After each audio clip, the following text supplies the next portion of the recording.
आज हम हमारे रिवीजन की सीरीज का चैप्टर नंबर 3 करते हैं, जो कि charge of GST. Chapter number 3 के अंदर हमारे पास सेक्शन आता है 9। सेक्शन नंबर 9 की हमने जो डायग्राम है वो यहाँ बनाया हुआ है। 9 के 5 पार्ट्स हैं, जिसका पहला पार्ट है 9.1 जिसके अंदर ये चार्जिंग सेक्शन है। चार्जिंग सेक्शन का मतलब क्या है? चार्जिंग सेक्शन का मतलब है कि इसी से पता चलेगा कि जीएसटी लगेगा। तो देखो लिख रखा है यहाँ पर subject to 9.2 there shall be levied a tax, कि एक टैक्स लगेगा जिसका नाम होगा CGST। क्योंकि हम ये CGST एक्ट पढ़ रहे हैं इसलिए यहाँ पर सिर्फ CGST के बारे में बात लिखी हुई है। अदरवाइज देखा जाए तो एक इंट्रा स्टेट सेल के ऊपर CGST भी लगता है, SGST भी लगता है on all intra state supplies of goods और सर्विसेज और बोथ। हाँ, ये गुड्स पे भी लगता है, सर्विस पे भी लगता है। ये हम बात जो है चैप्टर नंबर 2 में पढ़ चुके हैं। एक्सेप्ट किस पे नहीं लगता? Alcoholic liquor for human consumption, जिसके ऊपर नहीं लगता। और ऑन द वैल्यू, तो इस जो हमारा सेक्शन है इससे एक ही बात सीखने को मिलती है कि alcoholic liquor for human consumption के ऊपर अभी जीएसटी नहीं लगता। ऑन द वैल्यू, कौन सी वैल्यू पे लगता है? कोई भी हमें टैक्स निकालना हो तो टैक्स निकालने के लिए हमें क्या करना पड़ता है? वैल्यू को मल्टीप्लाई करना पड़ता है रेट से। तो कोई भी हमें टैक्स निकालना हो तो हमें क्या करना पड़ता है? वैल्यू को मल्टीप्लाई करना पड़ता है रेट से।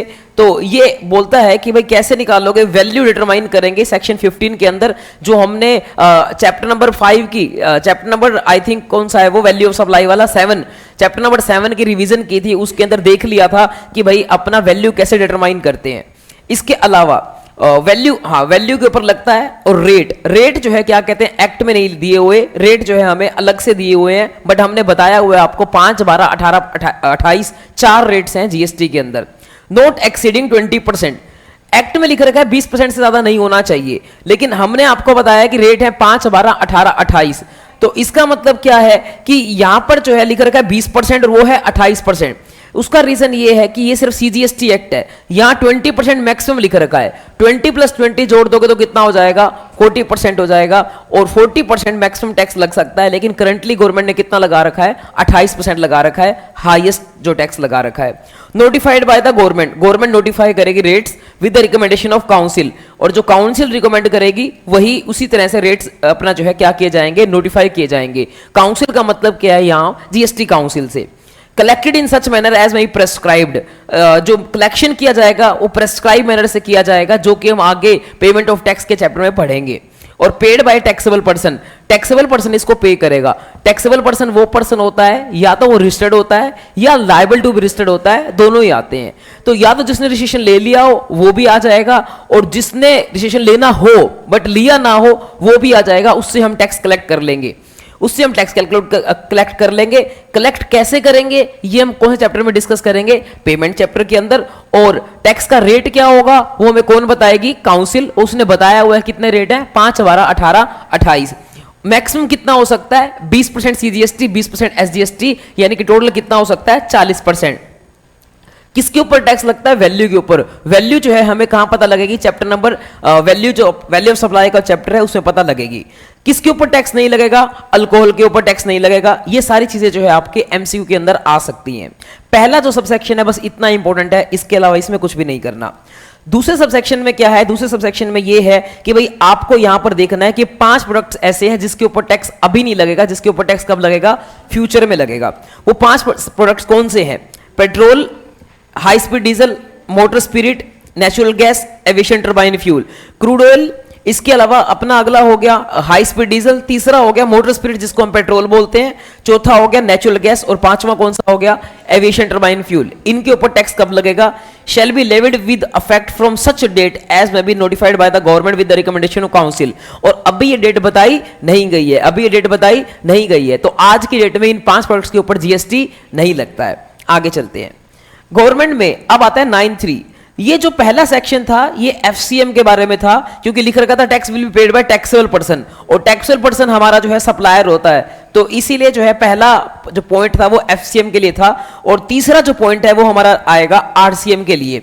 तो यहां लिखा होगा गवर्नमेंट में on the recommendation of council, government बना सकती है काउंसिल की रिकमेंडेशन से बाय नोटिफिकेशन बता सकती है, स्पेसिफाई करेगी वो कैटेगरी ऑफ गुड्स या सर्विसेज कैटेगरी ऑफ गुड्स या सर्विसेज बताएगी, कैटेगरी ऑफ गुड्स या सर्विसेज बताएगी जिसके ऊपर टैक्स किसको पे करना पड़ेगा, रेसिडेंट को पे करना पड़ेगा। किसको पे करना पड़ेगा, रेसिडेंट को पे करना पड़ेगा।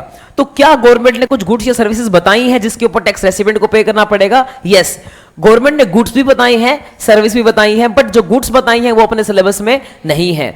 अपने सिलेबस में क्या है, वो 17 सर्विसेज हैं जो गवर्नमेंट ने बताई हुई हैं जिसके ऊपर क्या लगता है, आरसीएम। देखो क्या लिख रखा है, tax on which shall be paid by the reverse charge basis. उसको कैसे पे किया जाएगा, आरसीएम के बेस पे पे किया जाएगा। कैसे पे किया जाएगा, आरसीएम के बेस पे पे किया जाएगा बाय द रेसिपेंट। रेसिपेंट जो है उसका पे करेगा टैक्स।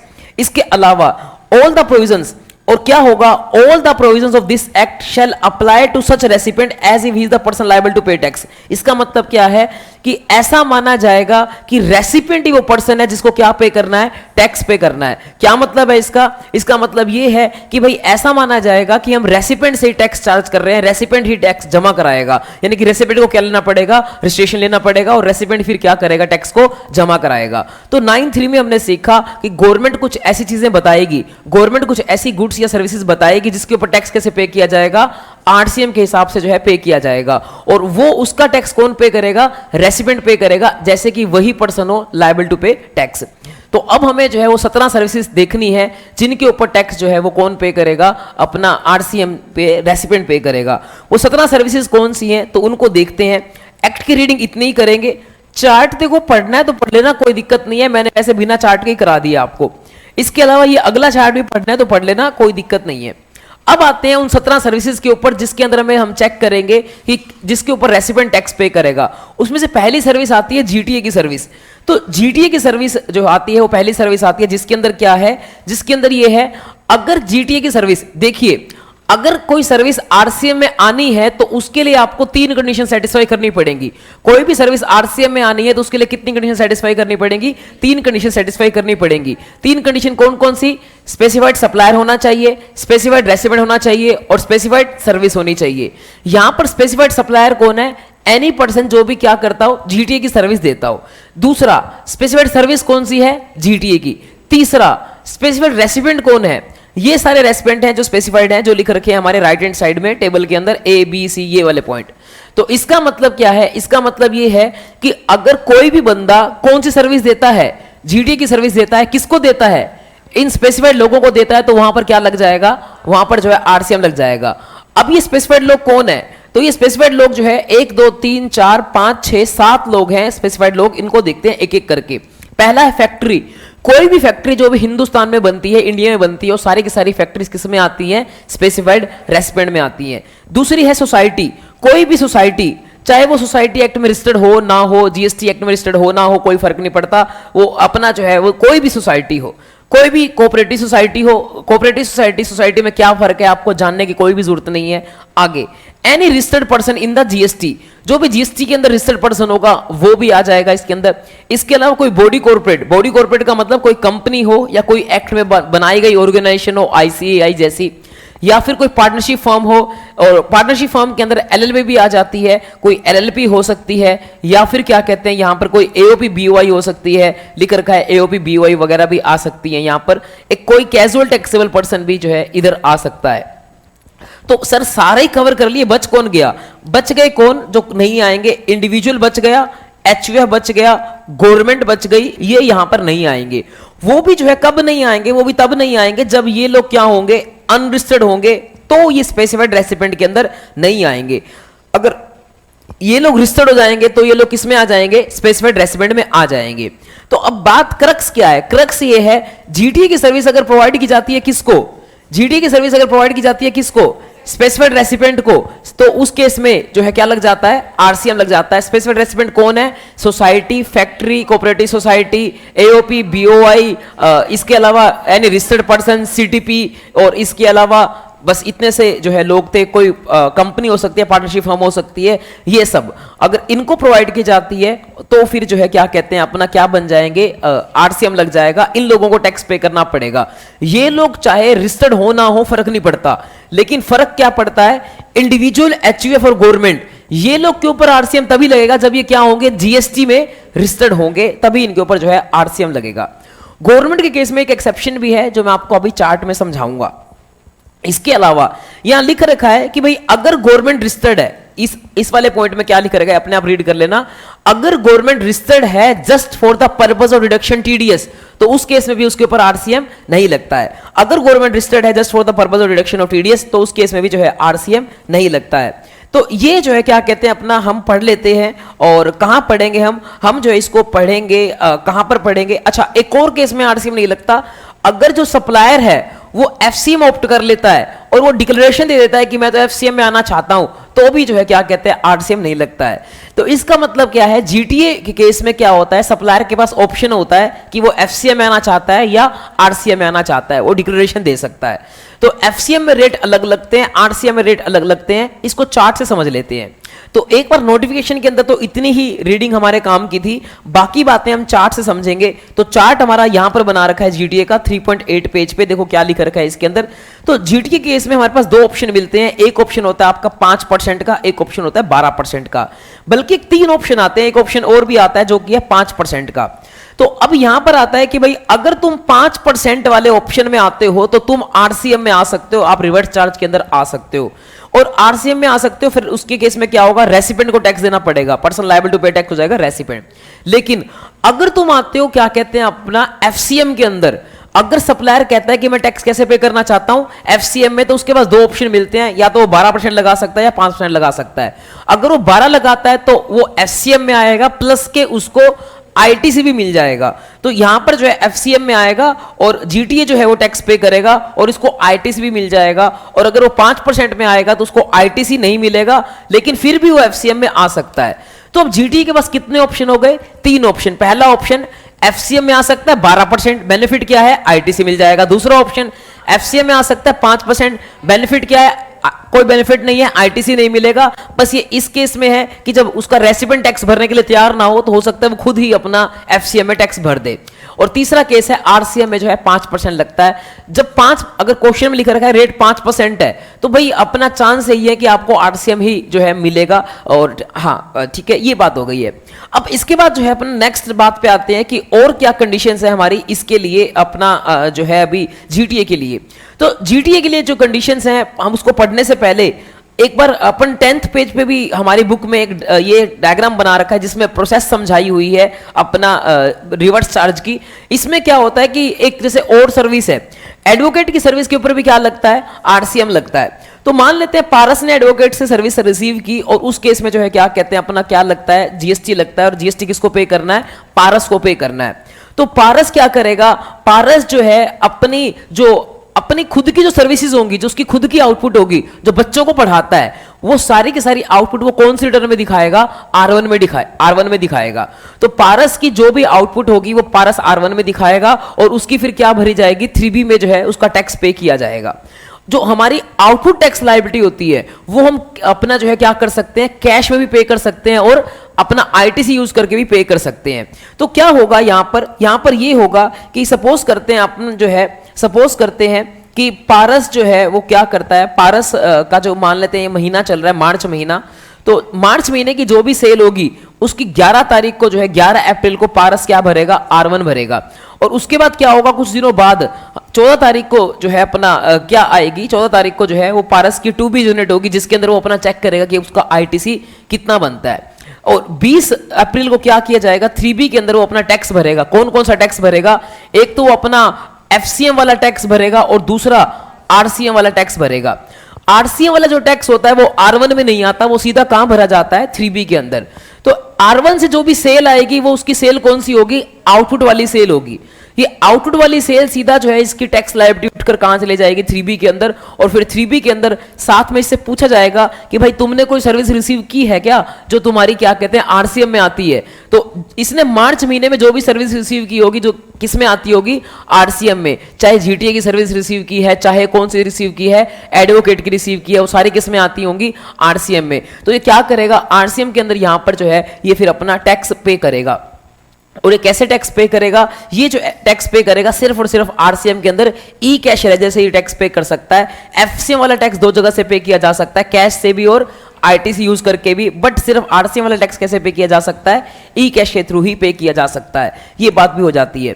तो अपने एग्जाम में ये तो नहीं आएगा, अपने एग्जाम में क्या आएगा, एक वो क्वेश्चन करना आएगा जिसके अंदर टोटल अपना नेट टैक्स लायबिलिटी वाला क्वेश्चन होता है, जिसमें क्या होगा, आप एक स्टेटमेंट बनाओगे जिसके अंदर आप सिर्फ एफसीएम की लायबिलिटी लिखोगे, मेरी एफसीएम की लायबिलिटी कितनी है, यहां सारी सेल आ जाएगी और फिर आप यहां पर टोटल करके आपकी पता लग जाएगा, सेल आ जाएगी यहां पर, और उसको टैक्स से मल्टीप्लाई करके ये आईजीएसटी, ये सीजीएसटी और ये एसजीएसटी, उससे टैक्स से मल्टीप्लाई करके यहां पर आपका क्या आ जाएगा कि आपकी एफसीएम में क्या है, टैक्स लायबिलिटी क्या है। फिर आप एक दूसरी स्टेटमेंट बनाओगे जहां पर क्या निकालोगे आप कि आपको आईटीसी कौन कौन सा एलिजिबल है, आईटीसी कौन कौन सा मिलेगा, तो ये आप इस स्टेटमेंट के अंदर बनाने वाले हो, उसका आप सारे के सारे अपनी परचेज यहां लिख लोगे, उसका आपको आईटीसी मिल जाएगा। लेकिन आपको पता है कि जो तुम आरसीएम में मार्च में तुमने जो आरसीएम की सर्विस रिसीव की होगी, जिसके ऊपर तुम टैक्स पे करने वाले हो, किसके थ्रू, ई कैश लेजर के थ्रू, उसका आईटीसी भी तुम सेम रिटर्न में ले सकते हो। तो आरसीएम का आईटीसी भी इसमें ऐड करना मत भूलना, ये भी जो है इस स्टेटमेंट के अंदर ऐड होगा, ये बात ध्यान से सुनना। ये 8 नंबर का क्वेश्चन जो 10 नंबर का हो गया है, एमटीपी के अंदर 10 नंबर का आया है, वहां आपकी गलती हो सकती है, इसको ऐड करना मत भूलना। फिर तीसरी स्टेटमेंट जो बनेगी वो बनेगी आपकी नेट टैक्स लायबिलिटी की स्टेटमेंट बनेगी। उसके अंदर क्या होगा, उसके अंदर क्या होगा, पहली स्टेटमेंट से आप अपना उठा कर आओगे कि आपकी आउटपुट टैक्स लायबिलिटी क्या है, ये सिर्फ कौन से वाली आएगी, एफसीएम वाली आएगी। इसमें से तुम माइनस करोगे तुम्हारा आईटीसी, जो कि स्टेटमेंट नंबर 2 से उठाया जाएगा, यहां आईजीएसटी का आ जाएगा, सीजीएसटी का आ जाएगा और एसजीएसटी का आ जाएगा।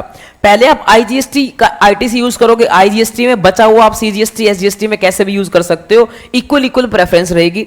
सीजीएसटी का यूज करोगे पहले सीजीएसटी में, बाद में यूज करोगे आईजीएसटी में, एसजीएसटी का यूज करोगे पहले एसजीएसटी में, बाद में यूज करोगे आईजीएसटी में। तो इस तरीके से यूज करके जो बैलेंस बचेगा वो आपका आ जाएगा कि आपको ई कैश के थ्रू कैसे पेमेंट करनी है।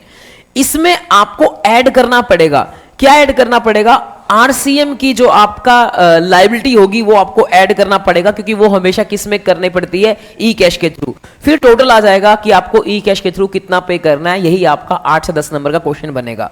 ये आरसीएम की लायबिलिटी हम ऊपर ऐड नहीं करेंगे, तुम कहीं तुम सोचो यहां ऐड कर दोगे, यहां ऐड नहीं करेंगे, क्योंकि यहां ऐड करोगे तो तुम आईटीसी उसके अंदर भी यूज कर जाओगे, उसमें आईटीसी यूज नहीं करना, उसकी सिर्फ पेमेंट कैसे होती है, ई कैश के थ्रू होती है। तो पहले एफसीएम की लायबिलिटी में से आईटीसी यूज कर लेना, उसके नीचे आरसीएम की लायबिलिटी ऐड करना। तो ये आपको एक बड़ा क्वेश्चन कैसे आएगा वो भी समझा दिया। इसके बाद जो है क्या कहते हैं, हमारे पास यही बात आती है कि जो आरसीएम का जो तो इसमें पहला क्वेश्चन आता है, क्या आरसीएम की लायबिलिटी हम ई क्रेडिट से यूज कर सकते हैं, नहीं कर सकते। दूसरा क्वेश्चन आता है, क्या आरसीएम का टैक्स पे करने के बाद उसी टैक्स का क्या हमें आईटीसी मिल जाता है, यस, क्योंकि आरसीएम भी मेरी एक इनपुट सर्विस है तो उसका भी हमें आईटीसी मिल जाएगा। इसके बाद जो है क्या कहते हैं, अगली बात जो हमें आती है वो हम जीटीए की बात कर रहे थे। तो जीटीए के अंदर क्या आता है, जीटीए के अंदर आता है अपना गुड्स ट्रांसपोर्ट एजेंसी होती है, यानी कि वो गुड्स अपना ढोती है रोड के थ्रू, रेलवे नहीं, बाय रोड ढोती है, और अपना जो है वो तभी आरसीएम लगता है जब स्पेसिफाइड रेसिपिएंट होंगे। स्पेसिफाइड रेसिपिएंट कौन है मैंने आपको बता ही दिया, और आपको ऑप्शन भी बता ही दिए, ठीक है। तो ऑप्शन आपको बता दिया मैंने, ऑप्शन कितने मिलते हैं, 3 ऑप्शन मिलते हैं, 5% एफसीएम, 5% आरसीएम और 12% एफसीएम। इसके बाद एक चार्ट की बात कर रहा था, वो ये चार्ट है। तो वो चार्ट क्या है, जीटीए की सर्विस अगर प्रोवाइड की जाती है टू अ स्पेसिफाइड रेसिपिएंट तो लग जाता है क्या, आरसीएम। लेकिन मैंने उसके अंदर आपको एक बात बतानी है कि अगर जो स्पेसिफाइड रेसिपिएंट है वो इंडिविजुअल एचयूएफ जो है या फिर ये अपना गवर्नमेंट है, तो वो तभी स्पेसिफाइड रेसिपिएंट बनेंगे जब वो क्या होंगे, रजिस्टर्ड। बाकी जो लोग हैं वो तो हमेशा ही क्या बनेंगे, स्पेसिफाइड रेसिपिएंट बनेंगे। इसके अलावा गवर्नमेंट के केस में एक और बात आती है, वो क्या बात आती है कि भाई गवर्नमेंट देखो क्या है, अगर गवर्नमेंट रजिस्टर्ड है तो यस नीचे आ जाओ, गवर्नमेंट अनरजिस्टर्ड है तो नो, यहां एग्जम्पशन मिल जाएगी, कोई भी टैक्स नहीं लगेगा, ना तो जीटीए टैक्स पे करेगा ना ही जो है अपना गवर्नमेंट टैक्स पे करेगी। अगर गवर्नमेंट अनरजिस्टर्ड है तो कोई भी टैक्स पे नहीं करेगा। इसके अलावा अगर गवर्नमेंट है रजिस्टर्ड, अगर गवर्नमेंट रजिस्टर्ड है, 2 बातें होंगी, या तो गवर्नमेंट रजिस्टर्ड होगी क्योंकि गवर्नमेंट की आउटपुट टैक्स लगता होगा तब रजिस्टर्ड होगी, या फिर गवर्नमेंट रजिस्टर्ड होगी just for the purpose of deduction of TDS. अगर वो सिर्फ टीडीएस के पर्पस के लिए रजिस्टर्ड है तो उस केस में जो है क्या कहते हैं, ना तो लगेगा एफसीएम, ना लगेगा आरसीएम, कोई भी जीएसटी नहीं लगेगा, यहां एग्जम्पशन मिल जाएगी। और अगर गवर्नमेंट रजिस्टर्ड है just for making taxable supplies तो उस केस में जो है आरसीएम लग जाएगा और गवर्नमेंट को टैक्स पे करना पड़ेगा। हाँ, इधर भी क्या कहते हैं, ऑप्शन तो है ही, वो क्या ऑप्शन है, इधर भी क्या कहते हैं, ऑप्शन तो है ही, क्या ऑप्शन है कि सप्लायर चाहे तो खुद टैक्स पे कर सकता है, एफसीएम में आ सकता है, ये ऑप्शन तो हमेशा अवेलेबल रहेगा। तो इसी के साथ मेरी जीटीए की सर्विस होती है खत्म। एक बार जीटीए की सर्विस को वापस से जो है क्या कहते हैं अपन समराइज कर लेते हैं, क्या सर्विस है।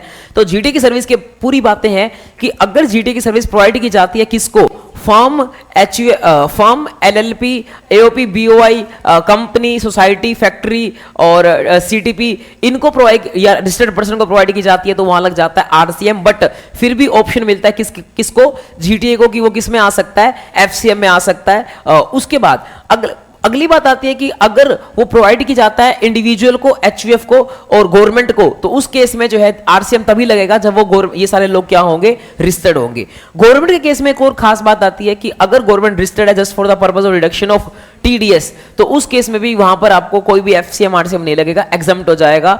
तो गवर्नमेंट अगर रजिस्टर्ड होगी आउटपुट टैक्सेबल सप्लाई करने के लिए, तभी वहां पर क्या लगेगा, आरसीएम लगेगा। तो ये हो गया आपका कंप्लीट जो है जीटीए का चार्ट। इसके बाद चलते हैं आगे, अगली सर्विस आती है एडवोकेट की। यहां तो मैंने आपको पहले ही बता दिया, एडवोकेट की सर्विस अगर प्रोवाइड की जाए एक बिजनेस एंटिटी को, तो वहां पर क्या लग जाता है, आरसीएम लग जाता है। बिजनेस एंटिटी का मतलब क्या होता है, बिजनेस एंटिटी का मतलब होता है कि भाई अपना, बिजनेस एंटिटी का मतलब होता है कि कोई भी पर्सन जो बिजनेस करता हो, चाहे ठेले वाला हो, चाय वाला हो, वो भी बिजनेस एंटिटी के अंदर आता है। इसके अलावा यहां पर कुछ एग्जामिशन भी मिलती है, जो कि हम एग्जामिशन चैप्टर में डिस्कस करेंगे, यहां डिस्कस नहीं करेंगे। अगर मान लेते हैं कोई एडवोकेट है, वो अपना एक तो कोई और सर्विस दे रहा है, सपोज को रेंटिंग और बिल्डिंग की सर्विस दे रहा है, और एक सर्विस वो कौन सी दे रहा है, अपना एडवोकेट की। तो जो एडवोकेट वाली सर्विस होगी लीगल सर्विस, वहां तो लगेगा आरसीएम, और जो रेंटिंग की सर्विस होगी वहां क्या लगेगा, एफसीएम। वहां जो है क्या कहते हैं, अपना राम जेठमलानी को खुद टैक्स पे करना पड़ेगा एफसीएम के अंदर, अगर उसकी टर्नओवर 20 लाख से क्या हो जाएगी, एक्सीड हो जाएगी। तो इसके अलावा जो है हाँ, ये बात खत्म हो चुकी है। अब चलते हैं आगे, अगली सर्विस आती है आर्बिट्रल ट्रिब्यूनल की। अगर आर्बिट्रल ट्रिब्यूनल की सर्विस प्रोवाइड की जाती है टू अ बिजनेस एंटिटी, तो वहां पर भी क्या लग जाता है, आरसीएम। तो ये सेम एज इट इज है, बस फर्क इतना है, वो एडवोकेट की सर्विस थी, ये किसकी सर्विस है, आर्बिट्रल ट्रिब्यूनल की। आर्बिट्रल ट्रिब्यूनल की सर्विस अगर प्रोवाइड की जाती है टू अ बिजनेस एंटिटी, तो यहां पर भी लग जाता है आरसीएम। अगली सर्विस आती है स्पॉन्सर की। स्पॉन्सर की सर्विस के अंदर आरसीएम तब लगता है जब स्पॉन्सर की सर्विस प्रोवाइड की जाती है to a partnership firm and company और एलएलपी। अगर इन तीन लोगों को प्रोवाइड की जाती है तो उस केस में लग जाता है आरसीएम, अदरवाइज लगता है एफसीएम। अब एक आपको बात बताता हूं कि स्पॉन्सर की सर्विस का एग्जांपल, स्पॉन्सर की सर्विस का एग्जांपल है टाटा आईपीएल। आईपीएल एक कंपनी है जो क्या कहते हैं, एडवर्टाइजमेंट दे रही है किसको, टाटा को। तो यहां पर आपको चेक करना है रेसिपिएंट कौन है। ये चेक करने के लिए आपको क्या करना पड़ेगा, ये चेक करने के लिए आपको देखना पड़ेगा कि कंसिडरेशन कौन दे रहा है। अब टाटा वालों ने 20 करोड़ रुपए दिए किसको, आईपीएल को, कि भाई आप हमारा नाम यूज करके फेमस कर दो हमें। तो यहां पर टाटा जो है वो रेसिपिएंट है, और टाटा एक कंपनी है, तो यहां पर क्या लग जाएगा, आरसीएम। क्योंकि अगर स्पॉन्सरशिप की सर्विस प्रोवाइड की जाती है किसको, to a company, partnership firm या एलएलपी, तो वहां लग जाता है आरसीएम। तो यहां पर जो है इसीलिए लग जाता है आरसीएम, अदरवाइज लगेगा एफसीएम। तो मतलब ये बात आप ध्यान रखना, कहीं ये ना समझ लेना कि जहां आरसीएम नहीं लग रहा वहां एग्जामिशन है, ऐसी कोई भी बात नहीं है। जहां आरसीएम नहीं लग रहा वहां क्या लगेगा, एफसीएम लगेगा। सिर्फ कुछ केसेस में एग्जामिशन है, जैसे कि गवर्नमेंट की सर्विसेज में कुछ एग्जामिशन है, या फिर कोई जीटी की सर्विस में एग्जामिशन है, एडवोकेट की सर्विस में एग्जामिशन है, आर्बिट्रल ट्रिब्यूनल में कुछ एग्जामिशन है, हर सर्विस में एग्जामिशन नहीं है। तो यहां स्पॉन्सर की सर्विस में कोई भी एग्जामिशन नहीं है। अगर स्पॉन्सर की सर्विस प्रोवाइड की जाती है टू अ फर्म और अ कंपनी और एलएलपी, तो वहां पर क्या लग जाता है, आरसीएम। इसके बाद अगली सर्विस आती है जो कि है हमारी डायरेक्टर की सर्विस। अगर डायरेक्टर की सर्विस प्रोवाइड की जाती है टू अ कंपनी, तो वहां पर क्या लग जाता है, आरसीएम। अगर डायरेक्टर की सर्विस प्रोवाइड की जाती है टू अ कंपनी, तो वहां क्या लग जाता है, आरसीएम। तो अब जो है क्या कहते हैं, चलते हैं अगली सर्विस पे जाने से पहले एक बार मैं आपको थोड़ा सा अपना जो एक्ट की लैंग्वेज है वहां से भी आपको बता देता हूं। ये सारे कवर हो चुके हैं हमारी, जो है क्या कहते हैं, एंट्री नंबर 2 कवर हो चुकी है, 3 कवर हो चुकी है, 4 कवर हो चुकी है, 5 एंट्री जो है मैं आपको, गवर्नमेंट की एंट्री है, ये आपको करवाऊंगा, लेकिन अभी आपको नहीं करवाऊंगा। ये गवर्नमेंट की एंट्री का एक बहुत बड़ा चार्ट बनेगा, और ये चार्ट या तो देखता हूं मैं आज ही कराऊं या फिर आपको एग्जामिनेशन चैप्टर में कराऊं। इसके अलावा चलो आज ही करा देंगे, ये 5वीं एंट्री होगी। इसके अलावा 5A एंट्री जो है ये भी गवर्नमेंट की एंट्री है, इकट्ठी कवर होगी चार्ट के अंदर। उसके बाद आता है, ये आप मेरे को याद दिला देना, सबसे लास्ट यही करा दूंगा। 5AA का चार्ट ऑलरेडी बना हुआ है, ये रेंटिंग ऑफ रेजिडेंशियल डिवेलिंग है, ये करवा देता हूं आपको। 6th एंट्री डायरेक्टर की है, ये मैंने आपको बताई दी। डायरेक्टर की सर्विस अगर प्रोवाइड की जाती है किसको, एक कंपनी को, तो वहां क्या लग जाता है, आरसीएम। अब इसके अंदर एक बात बतानी है आपको, 5AA में भी और 6 में भी, इन दोनों में एक एक बात बतानी है। तो पहले वो बात बता देता हूं मैं आपको।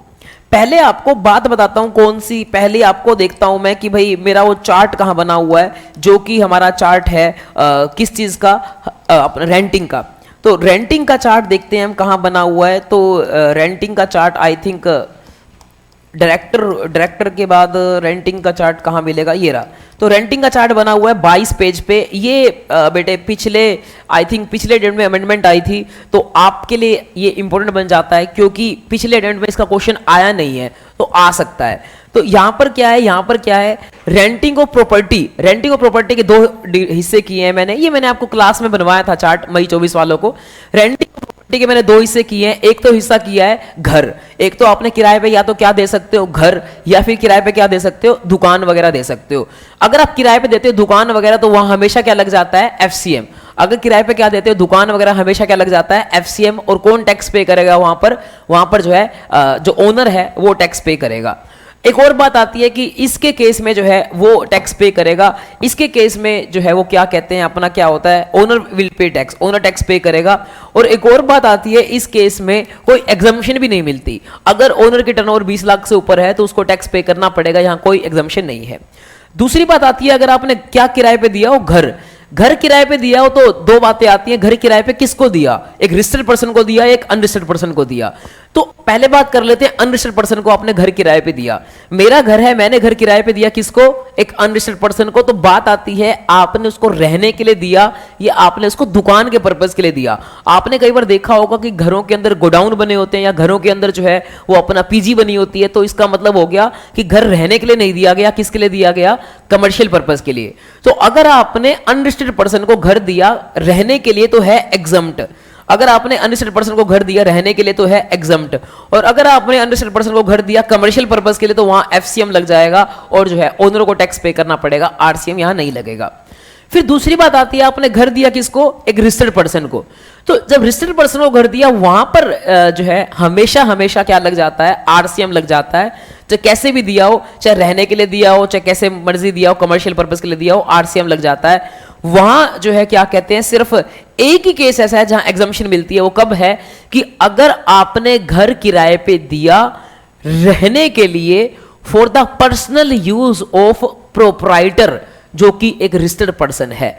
तो आपने घर दिया रहने के लिए एक रजिस्टर्ड पर्सन को, और वो कौन था, एक प्रोप्राइटर था। प्रोप्राइटर मतलब सोल प्रोप्राइटर था, और उसने पर्सनल यूज अपने फैमिली के लिए लिया, और अपना खुद के नाम पर ही उसने लिया है, अपना फर्म के नाम पे नहीं लिया। तो वहां उस केस में एग्जम्पशन मिल जाएगी, अदरवाइज हमेशा लग जाता है आरसीएम। तो इस चार्ट को दोबारा देखते हैं सारे बच्चे। पहली बात है, घर किराए पे दिया हो, लेफ्ट हैंड साइड में आएगा, अपना दुकान किराए पे दिया हो, राइट हैंड साइड में आएगी। तो दुकान किराए पे दिया हो, वहां पर हमेशा क्या लग जाता है, एफसीएम लग जाता है, वहां कोई बात ही नहीं आती है। घर किराए पे दिया हो, 2 बातें आती हैं, आपने अनरजिस्टर्ड को दिया या रजिस्टर्ड को दिया। अनरजिस्टर्ड को दिया है, लेफ्ट में आएगा, रजिस्टर्ड को दिया है, नहीं उल्टा, अपना राइट में आएगा, रजिस्टर्ड को दिया है, अनरजिस्टर्ड को दिया है तो किस में आएगा, नहीं मेरा नहीं उल्टा हो गया, जो भी है। तो मतलब सेंटर में आएगा जब हम किराए पे देते हैं अनरजिस्टर्ड पर्सन को, और बिल्कुल इस साइड लेफ्ट हैंड साइड में आएगा जब हम किसको घर किराए पे देते हैं, एक रजिस्टर्ड पर्सन को। तो जब सेंटर में आएगा वहां पर क्या बात होगी, वहां पर होगा कि अनरजिस्टर्ड पर्सन को आपने किराए पे दिया 2 बातों से, कमर्शियल पर्पस के एफसीएम लग जाएगा, और अगर आपने रहने के लिए दिया होगा एग्जम्पशन मिल जाएगी। फिर आते हैं, अगर आपने घर किराए पे दिया हो रजिस्टर्ड पर्सन को, और वो दिया हो आपने प्रोप्राइटर को फॉर द पर्सनल यूज, और वो भी ओन अकाउंट पे, तो वहां एग्जम्पशन मिल जाएगी, अदरवाइज लग जाएगा आरसीएम। तो ये है आपका जो है क्या कहते हैं, complete analysis of renting of immovable property. ये renting of immovable property by the government नहीं है, क्योंकि गवर्नमेंट की रेंटिंग ऑफ इमूवेबल प्रॉपर्टी होती है, उस पर अलग केस लगता है। ये अदर देन गवर्नमेंट है, ये गवर्नमेंट किराए पे नहीं दे रही, गवर्नमेंट किराए पे नहीं दे रही, कोई और पर्सन किराए पे दे रहा है। मैं किराए पे दे रहा हूं, आप किराए पे दे रहे हो, पारस किराए पे दे रहा है, ऐसी बात हो रही है। गवर्नमेंट जब किराए पे देगी उसकी तो अलग बात होगी, वो मैं आपको ऊपर चार्ट में कराऊंगा। इसके बाद जो है क्या कहते हैं, अगली बात आती है हमारे पास, यहां पर एक मैंने और चीज करानी थी, वो थी डायरेक्टर की सर्विस। डायरेक्टर की सर्विस के केस में मैंने आपको क्या बताया, डायरेक्टर की सर्विस के केस में मैंने आपको क्या बताया, मैंने बताया वहां पर क्या लग जाता है, आरसीएम। डायरेक्टर की सर्विस के केस में वहां पे क्या लग जाता है, आरसीएम। तो भाई डायरेक्टर की सर्विस के केस में आरसीएम लग जाता है। वहां एक छोटी सी बात आप नोट कीजिए, वो ये नोट कीजिए कि अगर डायरेक्टर जो है अपना सर्विस देता है, किसको सर्विस देता है, कंपनी को सर्विस देता है, कंपनी को सर्विस देता है, कंपनी को सर्विस देता है, और जो भी वो सर्विस देता है, जो भी वो सर्विस देता है, उस सर्विस के अंदर दो बातें होंगी, दो भी नहीं, उस सर्विस के अंदर जो है तीन बातें होंगी। सर्विस के अंदर तीन बातें होंगी। क्या तीन बातें होंगी? कि अगर वो सर्विस जो है वो टीडीएस लग जाता है उसके ऊपर अंडर सेक्शन 192, ये जो होता है टीडीएस लग जाता है 192 सेक्शन का, तो वो सैलरी की तरह ट्रीट किया जाता है, और सैलरी की तरह ट्रीट किया जाता है, उसके ऊपर जीएसटी लगता ही नहीं है। अब ये क्या चीज है? ये 192 का टीडीएस मैं कहां पे बात कर रहा हूं? इनकम टैक्स में। इनकम टैक्स का सेक्शन आपको करवा चुका हूं जिसका नाम होता है 192, जहां पर सैलरी के ऊपर क्या कटता है? टीडीएस। तो अगर डायरेक्टर का टीडीएस कटा है सैलरी सेक्शन का, तो डायरेक्टर इसका मतलब हमारा क्या है? नौकर। तो उसके ऊपर जो है जीएसटी नहीं लगेगा, एम्प्लॉयर एम्प्लॉय रिलेशन आ जाएगा। लेकिन अगर जो है क्या कहते हैं वहां पर टीडीएस कटता है अंडर सेक्शन 194 जे, जो कि होता है प्रोफेशनल सर्विसेज वाला, तो जो कि होता है प्रोफेशनल सर्विसेज वाला, प्रोफेशनल सर्विसेज वाला अगर जो है क्या कहते हैं अपना सेक्शन लगता है, तो वहां जीएसटी लगेगा, और वहां क्या लगेगा? आरसीएम। किसको टैक्स पे करना पड़ेगा? कंपनी को टैक्स पे करना पड़ेगा।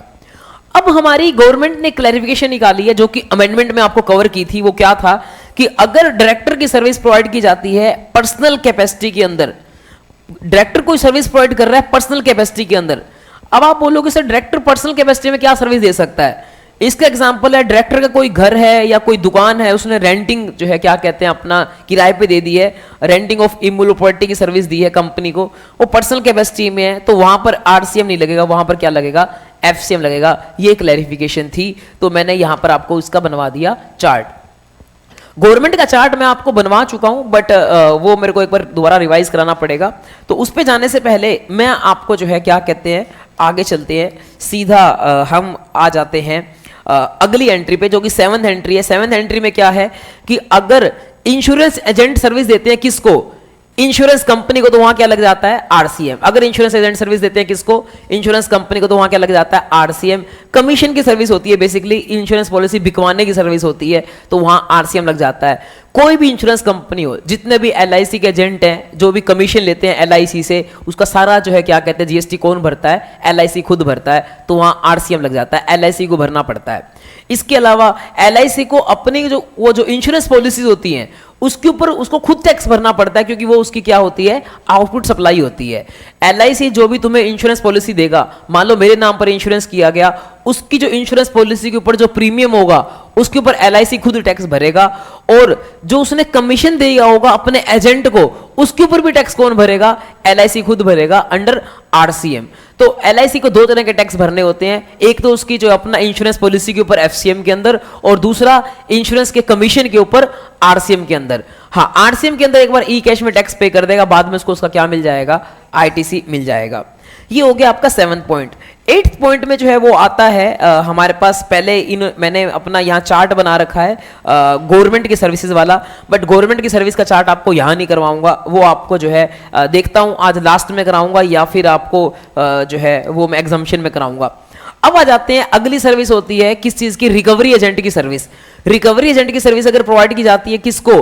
एक बैंक को या फिर एनबीएफसी कंपनी को, तो वहां क्या लग जाता है? आरसीएम।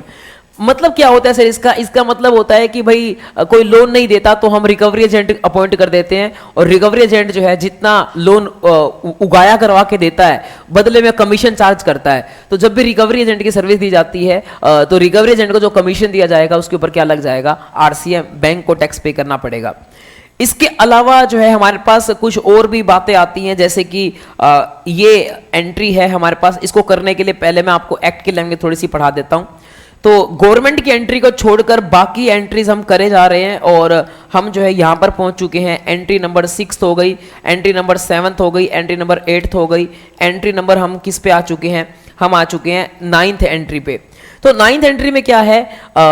यो हनी सिंह म्यूजिक गाने वाला या फिर फोटोग्राफर या फिर कोई आर्टिस्ट, इन सब की सर्विसेज अगर प्रोवाइड की जाती हैं टू म्यूजिक कंपनी या प्रोड्यूसर, तो वहां पर आरसीएम लग जाता है। मतलब इसका क्या है, मतलब यो हनी सिंह तो गाना गाता है, उसने गाना गा के रिकॉर्ड करके टी सीरीज को बेच दिया, टी सीरीज बदले में यो हनी सिंह को क्या दे रहा है, रॉयल्टी। तो इस रॉयल्टी के ऊपर क्या लग जाएगा, आरसीएम टैक्स किसको पे करना पड़ेगा, टी सीरीज को पे करना पड़ेगा।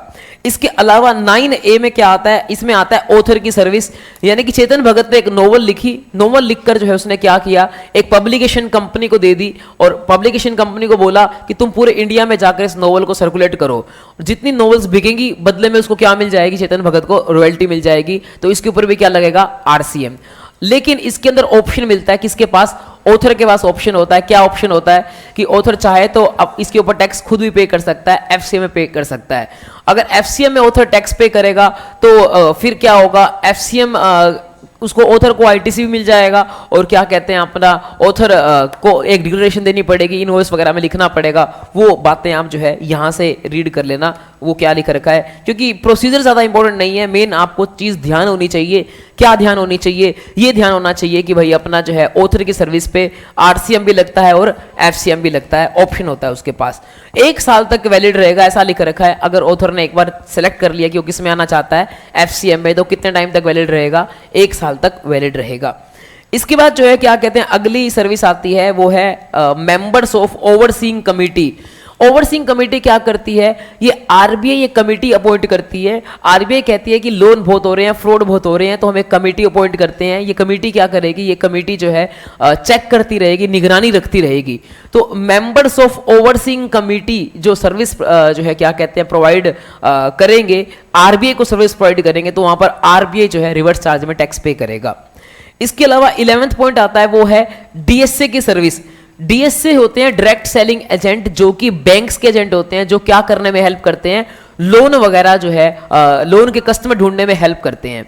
तो डीएसए की सर्विस अगर प्रोवाइड की जाती है बैंक को, बैंक ना कमीशन देता है। मान लो मैं चार्टर्ड अकाउंटेंट हूं, मैं भी क्या करता हूं, मैं कोई बैंक के लिए कोई, मान लो टीनू को लोन लेना, तो मैं टीनू को ढूंढ कर लेके जाता हूं बैंक के पास कि इसको लोन लेना, इसको लोन दो। तो बैंक इसको लोन देगा, बदले में जो है क्या कहते हैं, बैंक कहेगा अच्छा तुमने बढ़िया ग्राहक दिया है, हम आपको कमीशन देंगे। तो बैंक जो है मेरे को, मैं डीएसए हूं, मेरे को कमीशन देगा, उस कमीशन के ऊपर क्या लगता है, आरसीएम लगता है। तो यहां पर आरसीएम तभी लगता है, मैंने कहा था 3 कंडीशन होनी चाहिए, स्पेसिफाइड सप्लायर, स्पेसिफाइड रेसिपिएंट और स्पेसिफाइड सर्विस। स्पेसिफाइड सर्विस है डीएसए, स्पेसिफाइड रेसिपिएंट है बैंक या एनबीएफसी कंपनी। सप्लायर कौन है, स्पेसिफाइड सप्लायर है इंडिविजुअल। अगर इंडिविजुअल डीएसए है, अगर इंडिविजुअल डीएसए है तो ही आरसीएम लगेगा। अगर डीएसए बड़ा हो चुका है, यानी कि अगर जो एजेंट है वो बड़ा हो चुका है, बड़ा होकर कंपनी बन चुका है या फर्म बन चुका है, तो उस केस में फिर आरसीएम नहीं लगेगा, वहां क्या लगेगा, एफसीएम लगेगा। तो अगर इंडिविजुअल डीएसए है और वो सर्विस देता है बैंक को, तो ही क्या लगेगा, आरसीएम लगेगा। इसके अलावा अगला जो है 2 पॉइंट आते हैं, एक आता है अपना जो है बिजनेस फैसिलिटेटर, एक आता है बिजनेस कोरेस्पोंडेंट। देखो ये दोनों ही क्या होते हैं, बैंक्स के पार्ट होते हैं। देखते हैं अपन कोई बढ़िया चार्ट बना रखा है तो वहां से कराते हैं आपको। तो पेज नंबर आई थिंक अपन कहां पर आ गए थे, जो कि हमारा ये कवर हो गया था और डायरेक्टर भी हो गया था। तो ये गवर्नमेंट वाली सर्विस तो मैंने अभी कराई नहीं आपको, और इसके बाद रिकवरी एजेंट हो गया और ओवरसीइंग कमेटी भी हो गया, डीएसए भी हो गया। तो ये यहां पर आ जाते हैं, ये रहा पेज नंबर 26 है अपनी बुक का। बिजनेस फैसिलिटेटर अगर बैंक को सर्विस देता है, तो वो बैंक क्या होता है, बैंक को क्या करना पड़ता है, जब भी अपना बिजनेस बढ़ाना है, दूसरे शहरों में, गांवों में जाना है, तो वहां पर बैंक को अपनी ब्रांच खोलनी पड़ती है। ब्रांच उसको क्या पड़ती है, बहुत महंगी। तो बैंक क्या करता है, अपनी जगह ब्रांच खोलने के बजाय एक बंदा अपॉइंट कर लेता है, जिसका क्या नाम है, बिजनेस फैसिलिटेटर, जो सारा बैंक जो काम करता है वो सारा काम करता है, लेकिन वो कैश हैंडलिंग की सर्विस नहीं देता, कैश आपका जमा नहीं कराएगा वगैरह वगैरह। हमें डिटेल में जाने की जरूरत नहीं है कि बिजनेस कोरेस्पोंडेंट या बिजनेस फैसिलिटेटर का क्या काम है, बस आपको एग्जाम पर्पस के लिए नाम याद रखना है कि बिजनेस फैसिलिटेटर एक एजेंट है बैंक का। बैंक के 3 टाइप के एजेंट हो गए, एक तो बैंक का एजेंट हो गया रिकवरी एजेंट, एक हो गया बैंक का agent DSA direct selling agent, इन सब पे आरसीएम है। एक बैंक का एजेंट हो गया बिजनेस फैसिलिटेटर, यहां पर भी क्या है, आरसीएम है। तो जो भी बिजनेस फैसिलिटेटर सर्विस प्रोवाइड करेगा किसको, बैंक को, उस पर क्या लग जाएगा, आरसीएम। इसके बाद जो है अगला आता है बिजनेस कोरेस्पोंडेंट। ये देखो, ये बैंक का एजेंट नहीं है, ये बड़ा आदमी है। ये बड़ा आदमी क्यों है, क्योंकि ये लगभग सारी वो सर्विस देता है जो कि बैंक की क्या देती है, ब्रांच। ये कैश हैंडलिंग सर्विस भी देता है, सारा काम करता है। बस बैंक की ब्रांच खुद की होती है और ये जो है क्या कहते हैं, एक थर्ड पार्टी ऑपरेटर होता है, एक अलग बंदा है जो काम कर रहा है। मतलब ये बैंक ने इसको ऑथराइजेशन दे दी कि तू मेरे बिहाफ पर काम कर, सारा मेरे वाला काम करिए और नाम भी मेरा चलेगा, सब कुछ मेरा होगा, बस इंफ्रास्ट्रक्चर तेरा होगा, स्टाफ तेरा होगा, सब कुछ तेरा होगा और तू मेरे से कमीशन ले लियो इस काम का। तो ये इस तरह से होता है बिजनेस कोरेस्पोंडेंट। और ये जो बिजनेस कोरेस्पोंडेंट है, यहां पर कोई आरसीएम नहीं है। बिजनेस कोरेस्पोंडेंट को जो भी कमीशन मिलेगा बैंक से, उसके ऊपर कोरेस्पोंडेंट खुद क्या भरेगा, गवर्नमेंट को टैक्स भरेगा। तो यहां पर जो भी कोरेस्पोंडेंट सर्विस प्रोवाइड करेगा, कोरेस्पोंडेंट जो भी सर्विस प्रोवाइड करेगा बैंक को, वहां पर क्या लगेगा, एफसीएम लगेगा और वही टैक्स जो है जमा कराएगा बैंक गवर्नमेंट को। लेकिन आरसीएम यहां पर कहां पर है, मान लो कोरेस्पोंडेंट क्या करता है, कोरेस्पोंडेंट खुद काम नहीं करता, वो भी आगे क्या अपॉइंट कर लेता है, एजेंट अपॉइंट कर लेता है। तो जो एजेंट सर्विस देगा कोरेस्पोंडेंट को, वहां आरसीएम लगेगा। यानी कि कोरेस्पोंडेंट जो है पहले कमीशन चार्ज करेगा बैंक से, फिर वो कमीशन आगे किसको देगा, एजेंट को। तो जब वो एजेंट को कमीशन दे रहा होगा, वहां क्या लग जाएगा, आरसीएम, यानी कि टैक्स किसको पे करना पड़ेगा, कोरेस्पोंडेंट को। तो यानी कि कोरेस्पोंडेंट को दो टैक्स पे करने पड़ेंगे। कौन से, एक तो उसका एफसीएम वाला टैक्स जो कि लगेगा कमीशन के ऊपर, जो कि उसको कहां से मिला है, बैंक से। दूसरा उसको पे करना पड़ेगा आरसीएम वाला टैक्स, जो वो कमीशन पे कर रहा है किसको, एजेंट को, उसके ऊपर आरसीएम में टैक्स जो है उसको पे करना पड़ेगा। और उसके बाद आरसीएम में ई कैश लेजर में टैक्स पे करके उसको आईटीसी भी उसका मिल जाएगा। तो ये हो गया हमारा एंट्री नंबर 13। अब अगली एंट्री आती है जो कि हमारी चार्ट से करोगे तो ज्यादा आपको बढ़िया रहेगा। और इसका चार्ट मैंने जो है सीधा यहां बना रखा है, जिसमें सब कवरेज आती है 29 पेज पे। ये है सप्लाई ऑफ सिक्योरिटी सर्विसेज। तो अगर आप सिक्योरिटी सर्विस प्रोवाइड करते हो, सिक्योरिटी सर्विस प्रोवाइड करने का मतलब है जैसे सीसीटीवी कैमरा सप्लाई करना, या फिर डॉग स्क्वाड सप्लाई करना, या फिर वॉचमैन सप्लाई करना, या फिर बॉडीगार्ड सप्लाई करना, तो यहां आरसीएम लग जाता है। बट एक स्पेसिफाइड केस में आरसीएम लगता है। वो स्पेसिफाइड केस क्या है, स्पेसिफाइड केस ये है कि अगर आप पहले सर्विस देखो, सर्विस कौन सी है, सर्विस है सप्लाई ऑफ सिक्योरिटी पर्सनल। अगर हम क्या सप्लाई करते हैं, सिक्योरिटी पर्सनल, पर्सनल मतलब बंदे। अगर हम क्या सप्लाई करते हैं, पर्सनल सप्लाई करते हैं सिक्योरिटी के पर्पस के लिए। मैं एक एजेंसी हूं जो अपना क्या सप्लाई करती हूं, सिक्योरिटी पर्सनल सप्लाई करती हूं, जैसे कि वॉचमैन सप्लाई करती हूं या बॉडीगार्ड सप्लाई करती हूं। तो मैं ये काम करती हूं और वो किसको सप्लाई करती हूं, to a specified recipient. Recipient यहां पर स्पेसिफाइड कौन सा होना चाहिए, तो उसको हम इस चार्ट से कवर करते हैं। तो देखो, अगर पहले तो बात आती है, अगर आपने सप्लाई किया सीसीटीवी कैमरा, डॉग वगैरह, तो उस केस में एफसीएम लगेगा, यहां पर आरसीएम नहीं लगेगा, क्योंकि आरसीएम तभी लग रहा है जब क्या सप्लाई करते हो, सप्लाई ऑफ सिक्योरिटी पर्सनल। अब सिक्योरिटी पर्सनल में आते हैं, तो सिक्योरिटी पर्सनल में जो है क्या कहते हैं, आरसीएम तब लगेगा जब होता है स्पेसिफाइड सप्लायर। सप्लायर भी स्पेसिफाइड होना चाहिए, सर्विस भी स्पेसिफाइड होनी चाहिए, रेसिपिएंट भी स्पेसिफाइड होना चाहिए। देखो, मैंने अपना सर्विस तो बता दी कौन सी है, supply of security personal. Supplier कौन सा होना चाहिए, सप्लायर होना चाहिए यहां पर कंपनी, अगर नहीं अदर देन कंपनी, सप्लायर होना चाहिए other than company, other than company होना चाहिए। यहां पर थोड़ा चार्ट में करेक्शन है, सप्लायर होना चाहिए अदर देन कंपनी, कंपनी के अलावा कोई और पर्सन होना चाहिए। अगर कंपनी है तो हमेशा क्या लग जाएगा, एफसीएम। कंपनी को छोड़कर कोई और सप्लायर होना चाहिए, इंडिविजुअल एचएफ होना चाहिए, मतलब सप्लायर होना चाहिए छोटा आदमी, ठीक है। और रेसिपिएंट कौन होना चाहिए, रजिस्टर्ड। रेसिपिएंट कौन होना चाहिए, रजिस्टर्ड। अगर रेसिपिएंट अनरजिस्टर्ड है तो भी क्या लग जाएगा, एफसीएम। तो कब कब एफसीएम लग जाएगा, नंबर 1, अगर क्या कहते हैं आप कुत्ते वगैरह सप्लाई करोगे तो एफसीएम लग जाएगा। नंबर 2, अगर सप्लायर कंपनी होगा तब भी क्या लग जाएगा, एफसीएम लग जाएगा। नंबर 3, अगर आपका रेसिपिएंट अनरजिस्टर्ड होगा तो भी क्या लग जाएगा, एफसीएम लग जाएगा। यहां कोई एग्जम्पशन नहीं है, एफसीएम लग जाएगा। और सिर्फ आरसीएम कब लगेगा, supply of security personal, supplier है अदर देन कंपनी, रेसिपिएंट है रजिस्टर्ड पर्सन। यहां पर भी एक और क्लैरिफिकेशन आती है कि जो रेसिपिएंट है वो होना चाहिए अदर देन गवर्नमेंट का डिपार्टमेंट, जो कि है just for the purpose of deduction of TDS. Government का डिपार्टमेंट अगर रजिस्टर्ड है just for the purpose of deduction of TDS, तो वहां पर भी एफसीएम लग जाएगा। या फिर अगर कंपोजिशन डीलर है और उसने सर्विस रिसीव की है, वहां पर भी लग जाएगा एफसीएम। वहां पर ये लोग भी छोटे लोग हैं, ये टैक्स नहीं भरेंगे, तो सिर्फ टैक्स जो है किसको भरना पड़ेगा, अदर देन दोज, तो फिर लग जाएगा आरसीएम। तो आरसीएम तो बहुत ही यूनिक केस में लगेगा। वो यूनिक केस कौन सा है, अगर सप्लायर है अदर देन कंपनी, ठीक है। नंबर 2 सर्विस कौन सी है, सप्लाई और सिक्योरिटी, पर्सनल। नंबर 3 रेसिपिएंट कौन है, रजिस्टर्ड पर्सन है, registered person other than 2%, other than 2% कौन सा, सिट अदर देन कंपोजिशन स्कीम वाला और अदर देन गवर्नमेंट का डिपार्टमेंट जो कि रजिस्टर्ड है just for the purpose of deduction. इनको छोड़कर बाकी के जो रजिस्टर्ड पर्सन है वही क्या लगेगा, आरसीएम। इसके बाद जो है क्या कहते हैं, ये भी हो गई हमारी सर्विस। अब आते हैं हम एक शायद 1-2 सर्विस रह गई हैं। अगली सर्विस है renting of motor vehicle. Renting of motor vehicle में आरसीएम कब लगता है, तो यहां पर जो है क्या कहते हैं, अगेन आपको वही बात करनी है, इसका क्रक्स देखना है। रेंटिंग ऑफ मोटर व्हीकल की सर्विस अगर प्रोवाइड की जाती है, ये पैसेंजर मोटर व्हीकल है, यानी कि हम कार वगैरह जो है क्या कहते हैं किसको किराए पे दे रहे हैं चलाने के लिए, तो यहां पर लिखा रहेगा fuel is the consideration. Fuel बीच में इंक्लूडेड होना चाहिए। कहने का मतलब क्या है, जैसे कई बार क्या होता है कि 2 तरह के कॉन्ट्रैक्ट होते हैं। हमने टैक्सी किराए पे लेकर जानी है, मनाली घूमने जाना है, तो हम टैक्सी किराए पे लेकर जाते हैं। वहां पर एक तरह का कॉन्ट्रैक्ट होता है, वो कहता है इनोवा आप रख लीजिए, हम एक दिन का 10,000 रुपये चार्ज करेंगे और बाकी जो भी आपका पेट्रोल वगैरह वो एक्स्ट्रा रहेगा। 10,000 रुपये के अंदर गाड़ी भी आ जाएगी, ड्राइवर भी आ जाएगा। तो वहां आरसीएम नहीं लगेगा, वहां क्या लगेगा, एफसीएम, क्योंकि यहां पर आपने कंसिडरेशन के अंदर फ्यूल को इंक्लूड नहीं किया। दूसरा केस मैंने बताया, हमने कहा कि भाई हम अपना जो है मनाली जाना चाहते हैं, उन्होंने कहा कि सर 20 रुपए किलोमीटर हम लेकर जाएंगे, ड्राइवर हमारा, गाड़ी हमारी जितने किलोमीटर चलेगी 20 से मल्टीप्लाई करके हम पैसा दे देना, उसके अंदर फ्यूल भी हमारा रहेगा, टोल वगैरह सारे हमारे, सब कुछ हमारा रहेगा।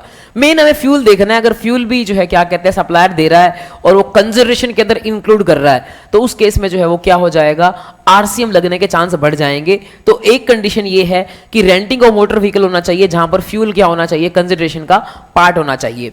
दूसरी बात आती है रेसिपिएंट होना चाहिए बॉडी कॉर्पोरेट, यानी कि सिर्फ कंपनी इसके ऊपर ही लायबिलिटी डाली गई है। यानी कि पारस अगर घूमने लेकर अपना कोई मनाली कोई बस वगैरह किराए पे लेकर जाता है या फिर अपना कार लेकर जाता है किराए पे, तो ही लगेगा आरसीएम।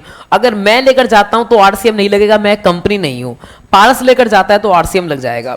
इसके अलावा सप्लायर जो है क्या कहते हैं, कौन होना चाहिए, सप्लायर जो है होना चाहिए any person other then body corporate, any person other then body corporate होना चाहिए सप्लायर। यानी कि सप्लायर मतलब टैक्सी वाला कौन होना चाहिए, अदर देन कंपनी। तो सप्लायर हो अदर देन कंपनी, रेसिपिएंट हो कंपनी, और सर्विस कौन सी हो, रेंटिंग ऑफ मोटर व्हीकल, जहां पर fuel is the part of consideration. तो उस केस में जो है क्या लग जाएगा, आरसीएम लग जाएगा। यहां पर भी सप्लायर को ऑप्शन मिलेगा, जिसके लिए मैंने ऊपर चार्ट बना रखा होगा। यहां पर भी सप्लायर को ऑप्शन मिलेगा जिसके लिए मैंने चार्ट बना रखा होगा। तो वो चार्ट जो है क्या कहते हैं ऊपर बना रखा था मैंने, और इसके अंदर एक अमेंडमेंट भी है छोटू सी, वो भी हम देख लेते हैं। तो मैंने चार्ट ऊपर बना रखा था जो कि अपना आई थिंक मिलेगा आपको यहां पर, ये पेज ही रहा। तो ये चार्ट है मोटर व्हीकल के केस में।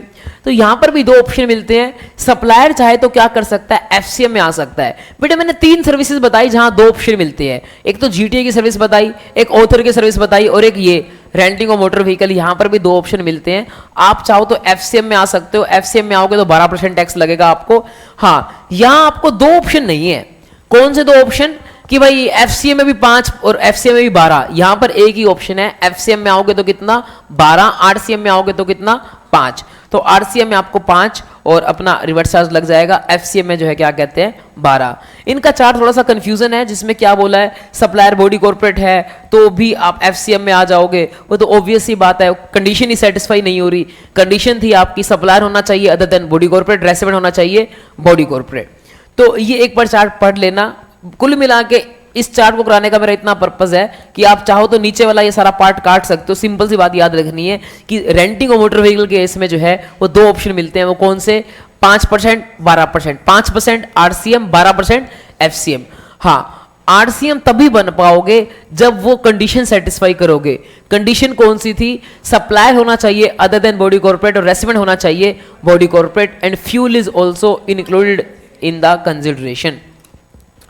इसके बाद हमारी लास्ट, अच्छा इस सर्विस को एक ये नोट है, ये नोट पढ़ लेना। ये नोट क्या है, ये नोट ये है कि 2 तरह की सर्विस होती हैं। एक तो होती है रेंटिंग ऑफ मोटर व्हीकल, एक होती है transportation of passenger. Renting of motor vehicle का मतलब है कि भाई देखो क्या होता है, मैं मनाली के लिए टैक्सी करके गया, वो टैक्सी मेरे इशारों पे चलेगी।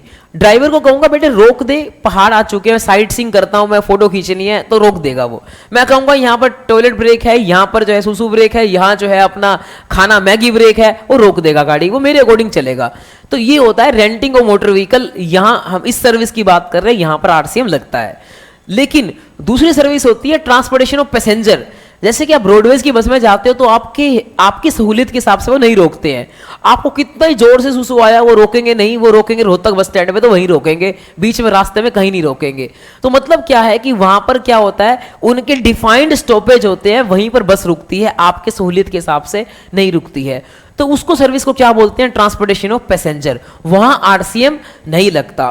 तो यहां एक केस बनता है, मान लो कंपनी है पारस, पारस ने कहा कि भाई मेरा स्टाफ जो है अलग अलग जगह से आता है, हिसार में अलग अलग जगह से आता है, हमने एक बस को हायर कर लिया, हमने बस को बोला कि तेरे को क्या करना है, सुबह 8 बजे सारा स्टाफ पिकअप करना है और यहाँ पर छोड़ना है, शाम को भी फिर छुट्टी के टाइम पे सारा स्टाफ जो है अपने घर पे छोड़कर आना है। ये service renting of motor vehicle की नहीं है, ये कौन सी है, ट्रांसपोर्टेशन ऑफ पैसेंजर की। क्योंकि हमने डिफाइंड कर दिया कि भाई ऐसे ऐसे चलना है, अब ड्राइवर अपने हिसाब से चलेगा, पहले किसको छोड़ता है किसको नहीं छोड़ता वो अपने हिसाब से काम करेगा, और ना ही वो बीच में आपको सुसु ब्रेक देगा, बिल्कुल भी ऐसा कुछ भी नहीं होगा, आपको प्रॉपर तरीके से आपको जो है रास्ते में बिल्कुल नहीं रोकेगा।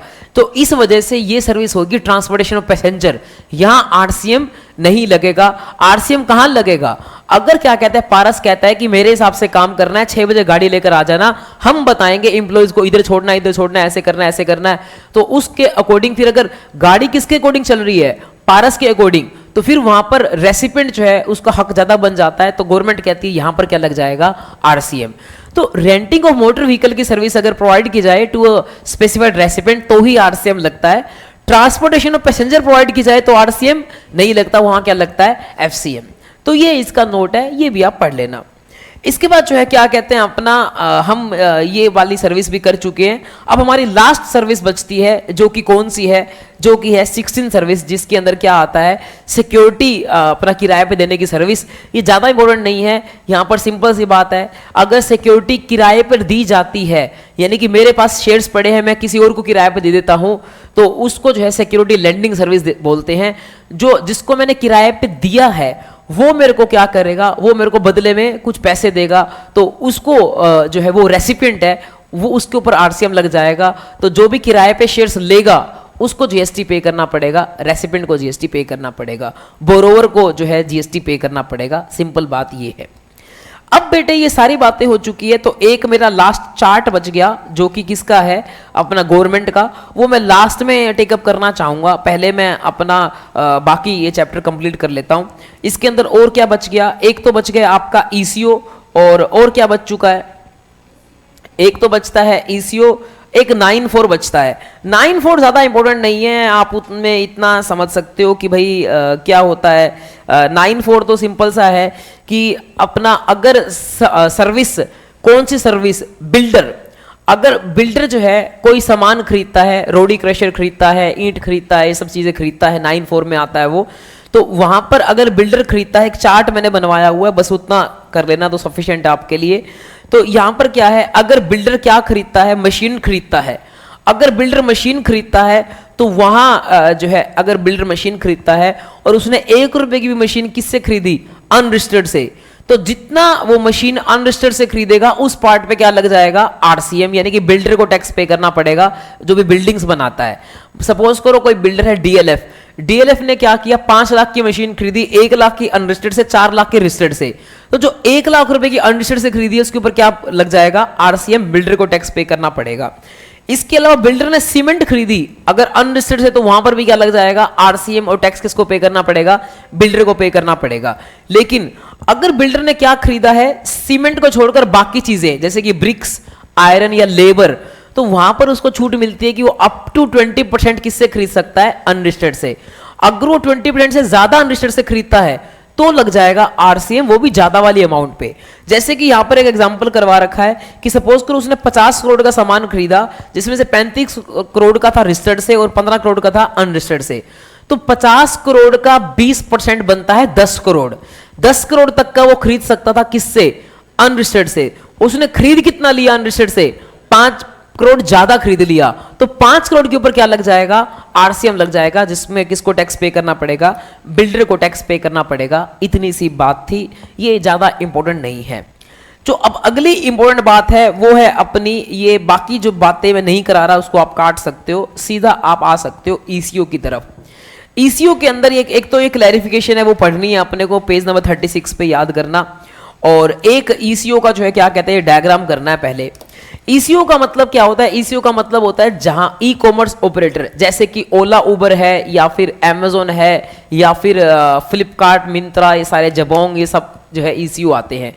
कस्टमर्स, आप सब कस्टमर्स हो, आप सब रेसिपिएंट्स हो, आप सब सामान खरीदते हो ईसीओ के थ्रू खरीदते हो, लेकिन वहां बेचने वाला कोई और होता है। जो ईसीओ होता है वो जस्ट एक क्या होता है, मार्केट प्लेस होता है, ये हमने देखा।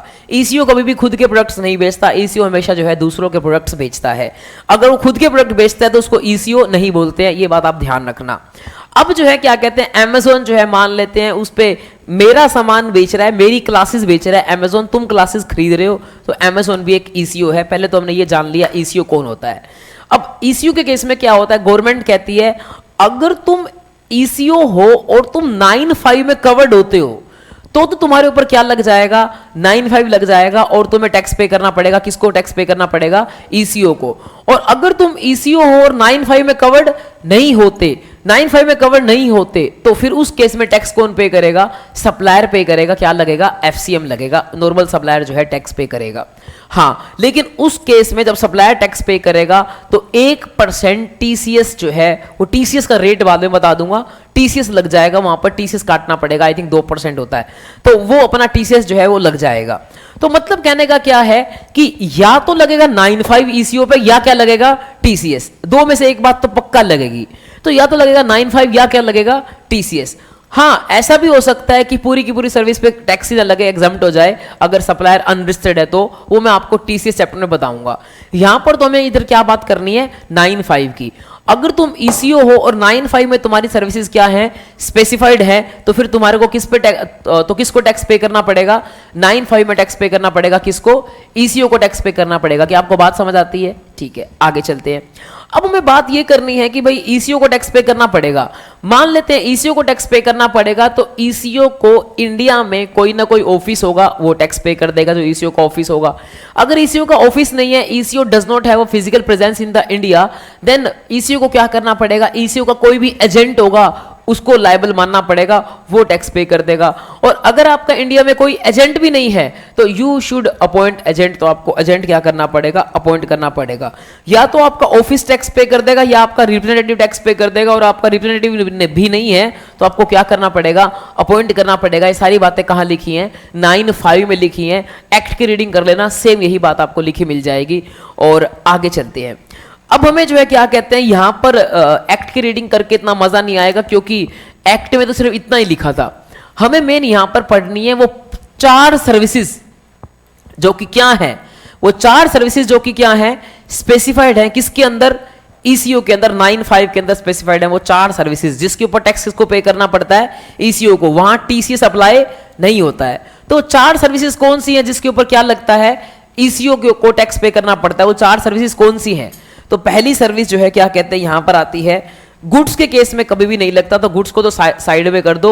मैंने पहले ही वर्ड क्या यूज किया, सर्विसेज, ना कि गुड्स। अगर ईसीओ के थ्रू गुड्स बेचे जाते हैं तो वहां पर 9(5) नहीं लगता है, वहां पर क्या लगता है, वहां पर जो है क्या कहते हैं, टीसीएस लगता है। तो गुड्स के केस में टीसीएस लगता है, सर्विसेज के केस में जो है 9(5) लग सकता है।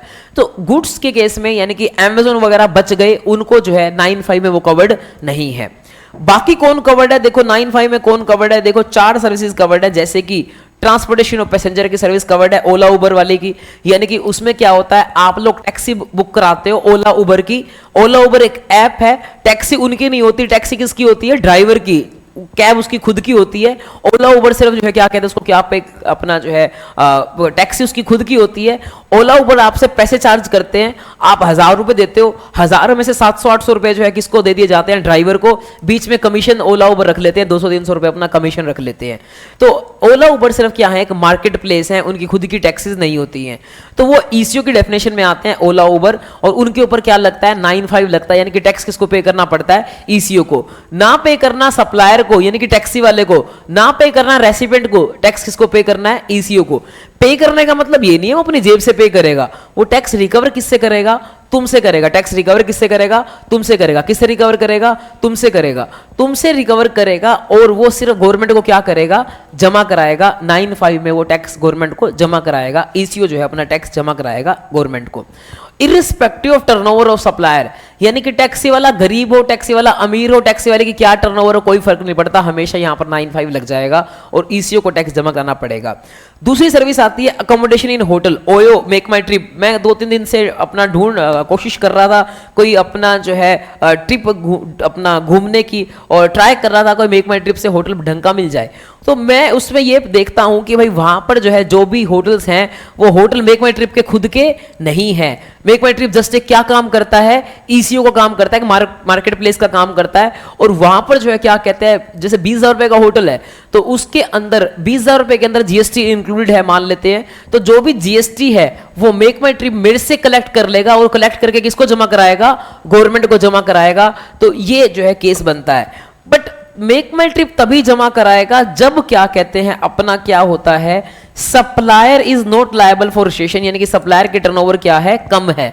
अगर सप्लायर के टर्नओवर क्या है, ज्यादा है, ज्यादा मतलब 10 लाख, 3 नवंबर में 10 लाख होता है, बाकी सेट्स में 20 लाख होता है। तो अगर सप्लायर यानी कि होटल वालों की टर्नओवर ज्यादा है तो उस केस में होटल वाले खुद अपना टैक्स भरेंगे, ईसीओ टैक्स जमा नहीं कराएगा।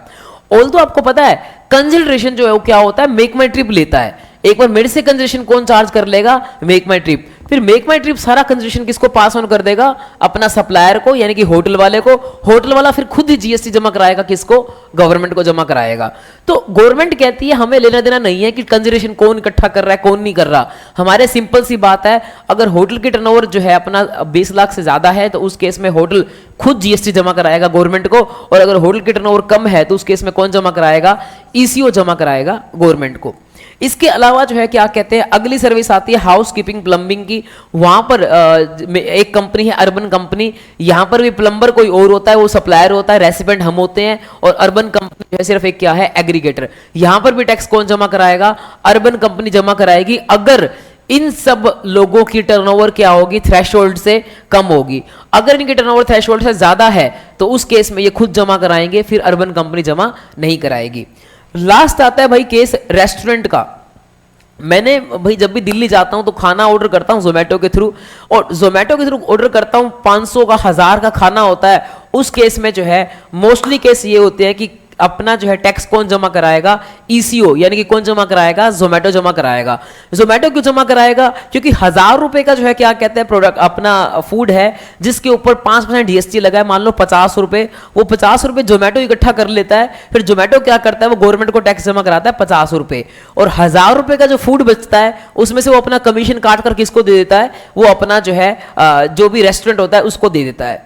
यहां पर 9(5) सिर्फ एक केस में नहीं लगेगा, अगर रेस्टोरेंट जो है वो कौन सा रेस्टोरेंट है, रेस्टोरेंट एक ऐसे प्रेमाइसिस पे है जिस प्रेमाइसिस के अंदर बहुत सारे कमरे भी है और वो कमरे किराए पे दिए जाते हैं, उनका एक दिन का रूम रेंट क्या है, 7500 रुपीज पर डे से ज्यादा है पर रूम का रेंट। यानी कि अगर रेस्टोरेंट ऐसी जगह पर है, सपोज करो 7500 रुपए रूम रेंट आज के डेट में सिर्फ 5 स्टार होटल का हो सकता है, जैसे कि लेमन ट्री होटल है हिसार के अंदर, तो लेमन ट्री होटल का अंदर एक रेस्टोरेंट है।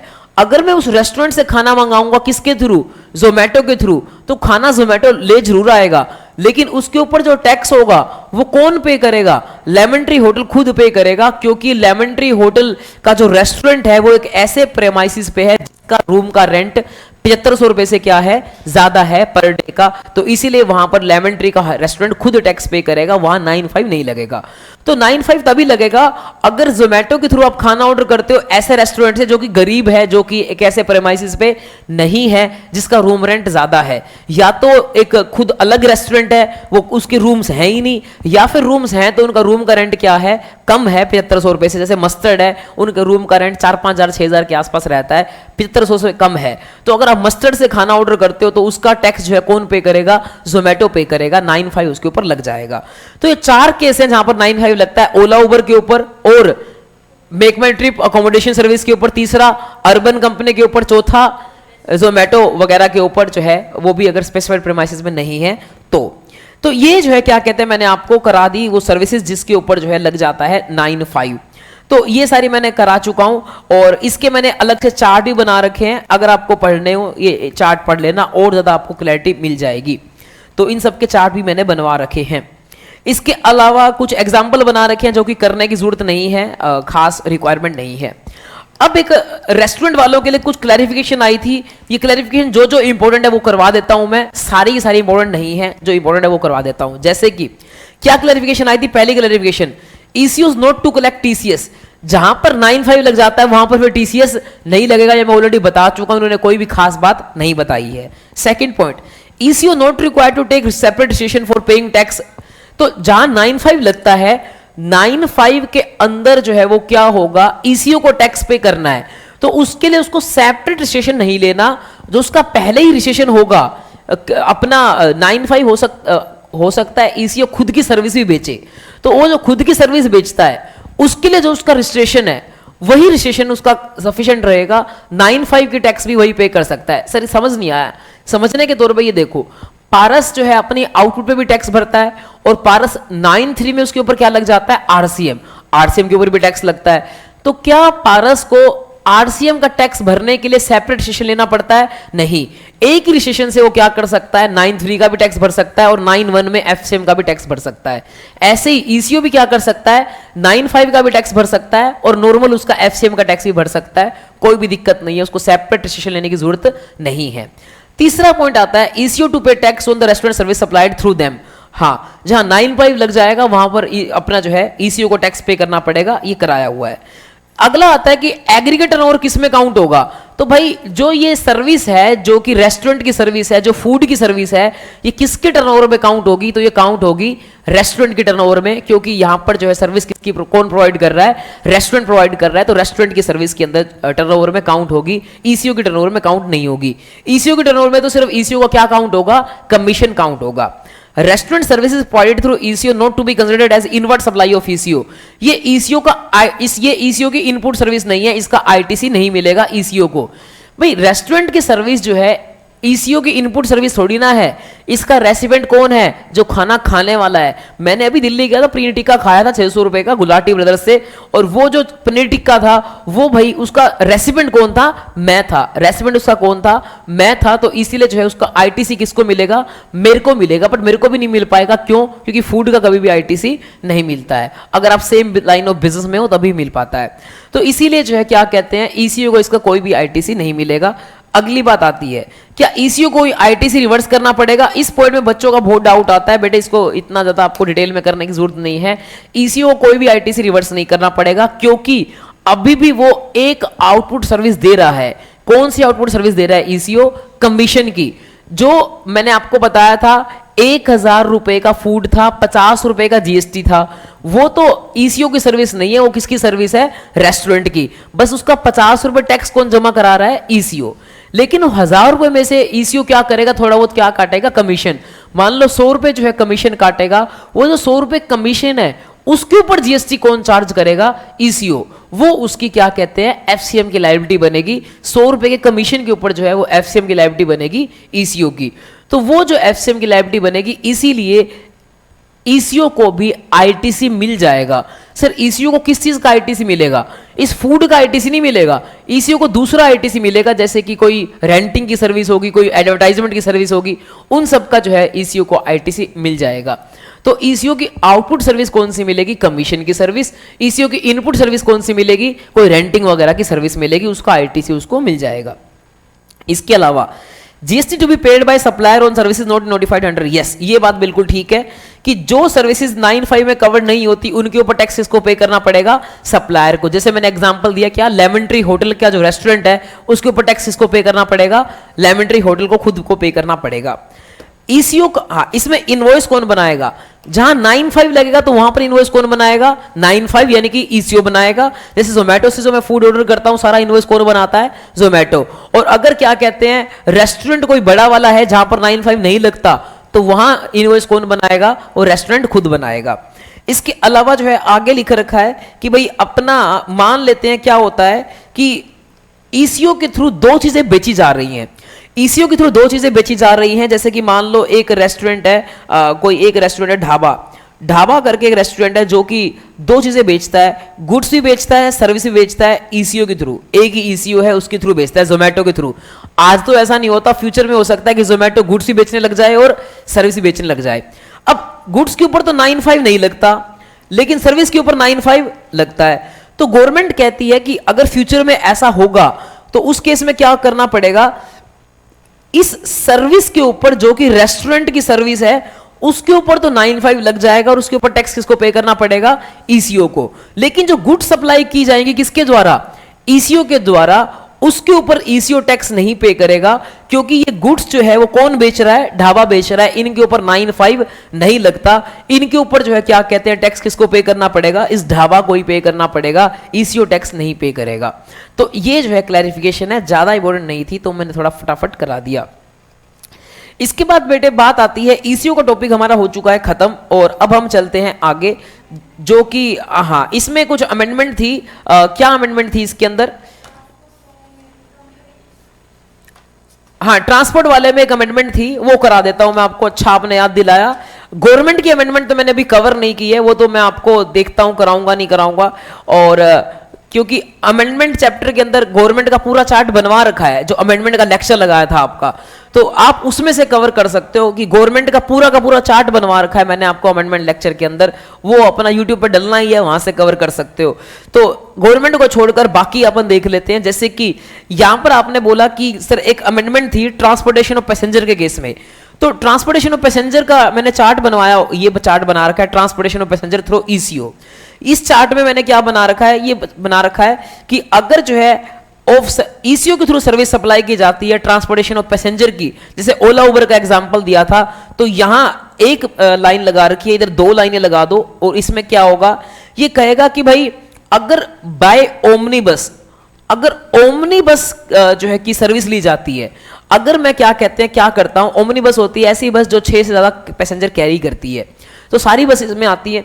तो अगर मैं क्या कहते हैं कोई ओमनी बस की सर्विस लेता हूं, मतलब क्या करता हूं, ऑनलाइन कोई वेबसाइट पे जाता हूं और क्या बुक कराता हूं, ओला उबर पे जाता हूं और क्या बुक कराता हूं, ओमनी बस बुक कराता हूं। तो वहां थोड़ा सा चेंज किया गया है, क्या चेंज किया है, तो ओमनी बस बुक कराता हूं तो वहां पर क्या बात की गई है, वहां बात की गई है कि अगर सप्लायर है कंपनी, अगर supplier is equal to company, अगर कंपनी सप्लायर है तो एफसीएम लगेगा, और कंपनी सप्लायर नहीं है, सप्लायर कोई और है, अदरवाइज अगर सप्लायर कोई और है तो वहां फिर ईसीओ टैक्स पे करेगा, वहां 9(5) लग जाएगा। तो मतलब पहले तो क्या होता था, पहले होता था कि भाई कोई भी सर्विस हो, कोई भी ट्रांसपोर्टेशन और पैसेंजर की सर्विस हो, अगर ईसीओ के थ्रू ली जाएगी, चाहे टैक्सी की हो, चाहे ऑटो की हो, रिक्शा की हो, कोई भी हो, अगर ईसीओ के थ्रू ली जाएगी तो वहां पर टैक्स कौन पे करेगा, ईसीओ। अब अमेंडमेंट में क्या किया गया, बोला गया कि बाकी तो आज भी ईसीओ टैक्स पे करेगा, सिवाय किसके, ओमनी बस।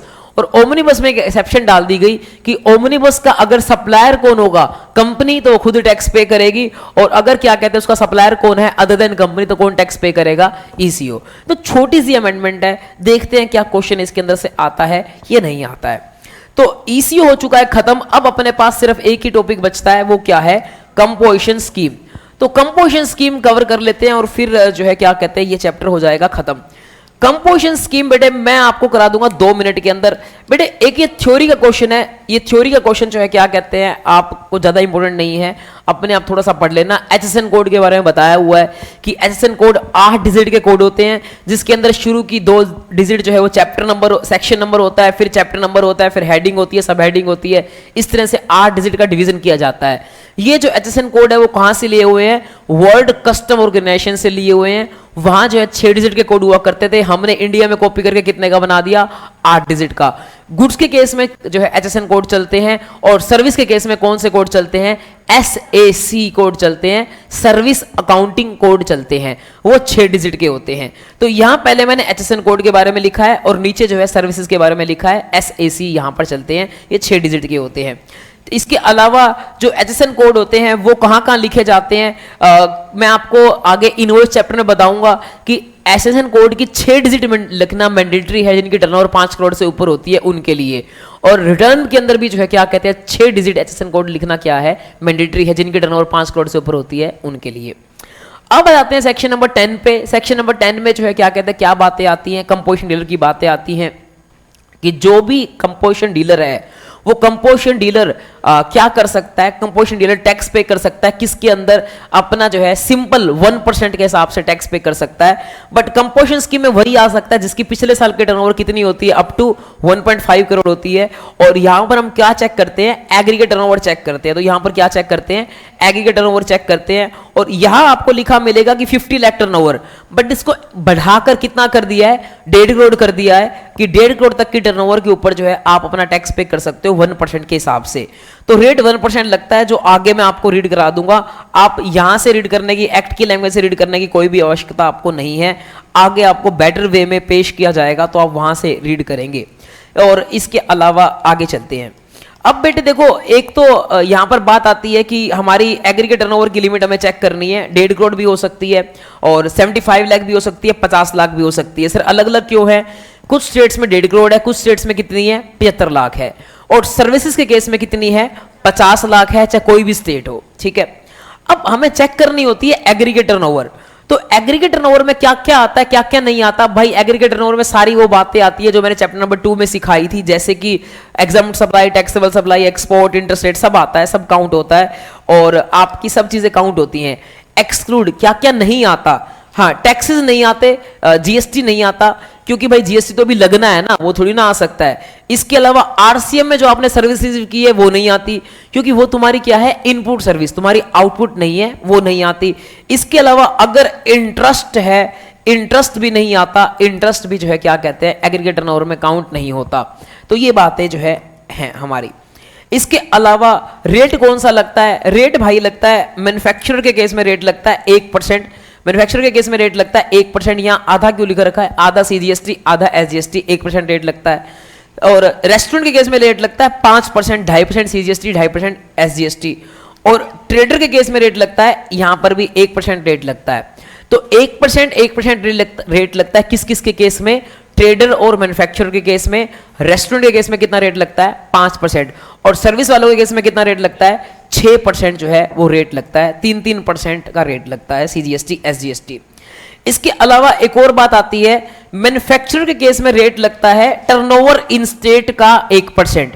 Turnover in state includes everything, it is equal to aggregate turnover for a particular state. तो ये तो एग्रीगेट टर्नओवर के बराबर होती है, ये एग्रीगेट टर्नओवर का 1% लगता है। इसमें एग्जाम्प्ट सप्लाई भी आ जाती है, बाकी भी आ जाती हैं। लेकिन अगर आप ट्रेडर हो तो ट्रेडर के लिए रेट लगता है अपना 1% ऑफ टैक्सेबल सप्लाईज। यहां सिर्फ टैक्सेबल का 1% लेना होता है, मैन्युफैक्चरर के केस में टोटल टर्नओवर का 1% लेना होता है। ये पॉइंट वेरी इंपॉर्टेंट है, क्वेश्चन आ सकता है। इसके बाद जो है क्या कहते हैं, हमें और आगे देखते हैं क्या पढ़ना है। अब देखो कुछ कंडीशंस हैं, ये कंडीशंस आपको पढ़नी इंपॉर्टेंट है कि आप कब कब जो है नहीं आ सकते, अपना जो किस में नहीं आ सकते, कंपोजिशन स्कीम में नहीं आ सकते। कब कब कंपोजिशन स्कीम में नहीं आ सकते, ये कंडीशन बहुत इंपॉर्टेंट है, कब कब कंपोजिशन स्कीम में नहीं आ सकते। लेफ्ट हैंड साइड में जो कंडीशन है वो गुड्स वालों के बारे में है और राइट हैंड साइड में सर्विस वालों के बारे में है। सारी कंडीशंस आपको सेम मिलेंगी एक्सेप्ट एक कंडीशन, जो लास्ट वाली कंडीशन है वो जो है सर्विस के केस, गुड्स के केस में ज्यादा मिलेगी, वो कोई खास बात नहीं है, बाकी सारी कंडीशन सेम है। थ्योरी का क्वेश्चन बन सकता है कि भाई अपना वो 5 कंडीशन लिखो, किसकी 5 कंडीशन कि आप कंपोजिशन स्कीम के अंदर कब कब नहीं आ सकते। पहली कंडीशन है कि अगर आप नॉट लेविएबल टू टैक्स वाली गुड्स बेचते हो, नॉट लेविएबल टू टैक्स का मतलब होता है अल्कोहल, या तो आप अल्कोहल बेचते हो या पेट्रोल बेचते हो, उस केस में आप किस में नहीं आ सकते, कंपोजिशन स्कीम में नहीं आ सकते। इसके अलावा अगर आप इंटरस्टेट बेचते हो तो भी कंपोजिशन स्कीम में नहीं आ सकते। इसके अलावा अगर आप ईसीओ के थ्रू बेचते हो तो भी कंपोजिशन स्कीम में नहीं आ सकते। और इसके अलावा अगर आप पान मसाला, टोबैको, आइसक्रीम बनाते हो, ये ध्यान रखना, मैन्युफैक्चर यानी कि ट्रेडिंग कर सकते हो, खरीद कर बेच सकते हो, बना नहीं सकते। पान मसाला, आइसक्रीम, टोबैको अगर आप बनाते हो तो आप नहीं आ सकते। या एरेटेड वाटर बनाते हो, फ्लाई ऐश ब्रिक्स। रास्ते में जब मैं दिल्ली जाता हूं तो रास्ते में मेरे को जीएसटी घूमता रहता है, मैं जाता हूं अपना देख रहा होता हूं, भट्ठा है, मेरा मन कर जाता है कि यहां बैठ के वीडियो बना लूं कि बच्चों को दिखा दूं, बेटे देखो ये टाइलें हैं, इनको जो अगर आप बनाते हो तो आप किस में नहीं आ सकते, आप जो है कंपोजिशन स्कीम में नहीं आ सकते। वो अलग अलग तरह की टाइल पड़ी होती हैं, रूफिंग टाइल्स पड़ी होती हैं, वहां जो है क्या कहते हैं अपना, और कौन सी टाइल्स पड़ी होती हैं, और अपना ब्रिक्स पड़ी होती है, पतली वाली ब्रिक्स पड़ी होती हैं, अलग अलग टाइप की टाइल्स पड़ी होती है, फ्लाई ऐश वाली, या फिर अपना ब्लॉक्स पड़े होते हैं बड़े बड़े, या फिर अपना कोई और सिमिलर ब्रिक्स पड़ी होती है, अर्दन टाइल्स, रूफिंग टाइल, कोई भी टाइल हो, कोई भी ब्रिक को अगर आप ये बनाते हो जो है क्या कहते हैं, तो किस में नहीं आ सकते आप, कंपोजिशन स्कीम में नहीं आ सकते। तो ये जो है क्या कहते हैं हमने सीखा। इसके अलावा अगर आप सीटीपी हो तो भी कंपोजिशन स्कीम में नहीं आ सकते, एनआरटीपी हो तो भी आप कंपोजिशन स्कीम में नहीं आ सकते। गुड्स वाली और सर्विस वाली दोनों के सेम रूल है। एक लास्ट रूल है जो कि किसमें अलग है, जो अपना ज्यादा है, किसमें ज्यादा है, गुड्स वाले में। वो क्या है कि अगर आप गुड्स वाली कंपोजिशन स्कीम में आना चाहते हो तो आप एक लिमिट में ही सर्विस सप्लाई कर सकते हो, और वो लिमिट क्या है, वो लिमिट है 10% of turnover in state of the preceding financial year और 5 lakh whichever is higher. Sir ये लिमिट कहां लिखी है, ये कहीं आगे लिखी मिल जाएगी, ये देखो लिख रखी है 10% of turnover in state of the preceding financial year और 5 lakh whichever is higher. तो ये जो है क्या कहते हैं आपकी लिमिट लिखी हुई है। इसके अलावा ये डायग्राम क्या कहना चाहते हैं, ये डायग्राम आगे बने हुए हैं, वो पढ़ा दूंगा, यहां से कोई खास बात नहीं है। तो अब एक एक करके इसको और भी डिटेल में जाने की कोशिश करते हैं। तो भाई कंपोजिशन स्कीम में आने के फायदे नुकसान, अब पढ़ाने का वक्त नहीं है, हम इतने छोटे बच्चे नहीं है कि अब ये इसके फायदे नुकसान पढ़ेंगे। एग्रीगेट टर्नओवर की डेफिनेशन में क्या आएगा, सब ऐड होगा, ये मैं ऑलरेडी बता चुका हूं आपको। टैक्सेबल, नॉन टैक्सेबल, सारी branches, even without conservation supply भी ऐड हो जाएगी, सब ऐड हो जाएगा। सिंगल पैन के अंदर जो भी होता है वो सब जो है ऐड हो जाता है। इंपोर्ट काउंट नहीं होता, परचेज काउंट नहीं होती, क्योंकि वो आपकी सप्लाई नहीं है, वो किसी और की सप्लाई है। इसके अलावा जो है क्या कहते हैं अपना नेक्स्ट बात करते हैं कि हाँ सब कुछ काउंट हो जाता है, ये सारी बातें मैं आपको बता चुका हूँ, नील रेट वगैरह भी सब काउंट हो जाता है। हाँ जो 7(2) में सप्लाईज आती हैं, 7(2) में कौन कौन आता था, नेगेटिव लिस्ट, नेगेटिव लिस्ट में कौन कौन आता है, जैसे सैलरी देना या फिर फुनरल ब्रियल वगैरह, एमपीएमएलए वाला, तो इन सब ये चीजें जो 7(2) में आती हैं वो लोग कवर नहीं होंगे एग्रीगेट टर्नओवर में, क्योंकि वो सप्लाई ही नहीं है। जो सप्लाई ही नहीं है वो थोड़ी ना काउंट होंगे। इसके अलावा जीएसटी भी नहीं आता। इसके अलावा जो है अगर आरसीएम आपने कोई परचेज किया, आपके ऊपर लग गया आरसीएम, वो आपकी सर्विस में काउंट नहीं होगा, वो किसकी सर्विस में काउंट होगा, एडवोकेट की, सप्लायर की सर्विस में काउंट होगा, आपकी एग्रीगेट टर्नओवर में काउंट नहीं होगा। इसके अलावा एग्रीगेट टर्नओवर जो हमें चेक करनी है 1.5 करोड़, वो पिछले साल की चेक करनी है, इस साल की चेक नहीं करनी है। हाँ इस साल की भी करनी है, इस साल अप टू 1.5 करोड़ आप किस में रहोगे, कंपोजिशन स्कीम में। जैसे 1.5 करोड़ क्रॉस करोगे तो आप किस में आ जाओगे, नॉर्मल स्कीम में जो है वो आ जाओगे। इसके अलावा जो है क्या कहते हैं और क्या बात आती है, हाँ नॉर्मल स्कीम में आ जाओगे। और जैसे कि मान लो किसी बंदे की पिछले साल के टर्नओवर थी 1.5 करोड़ से कम, इस साल के टर्नओवर है 2 करोड़, तो बताओ कितना जीएसटी लगेगा उसके ऊपर। अगर इस साल में उसके टर्नओवर 2 करोड़ है, कितना जीएसटी लगेगा उसके ऊपर। पिछले साल टर्नओवर 1.5 करोड़ से कम थी, और मैं मानता हूं कि उसने क्या ऑप्ट कर लिया होगा, कंपोजिशन स्कीम, तो इस साल जो है कितना जीएसटी लगेगा।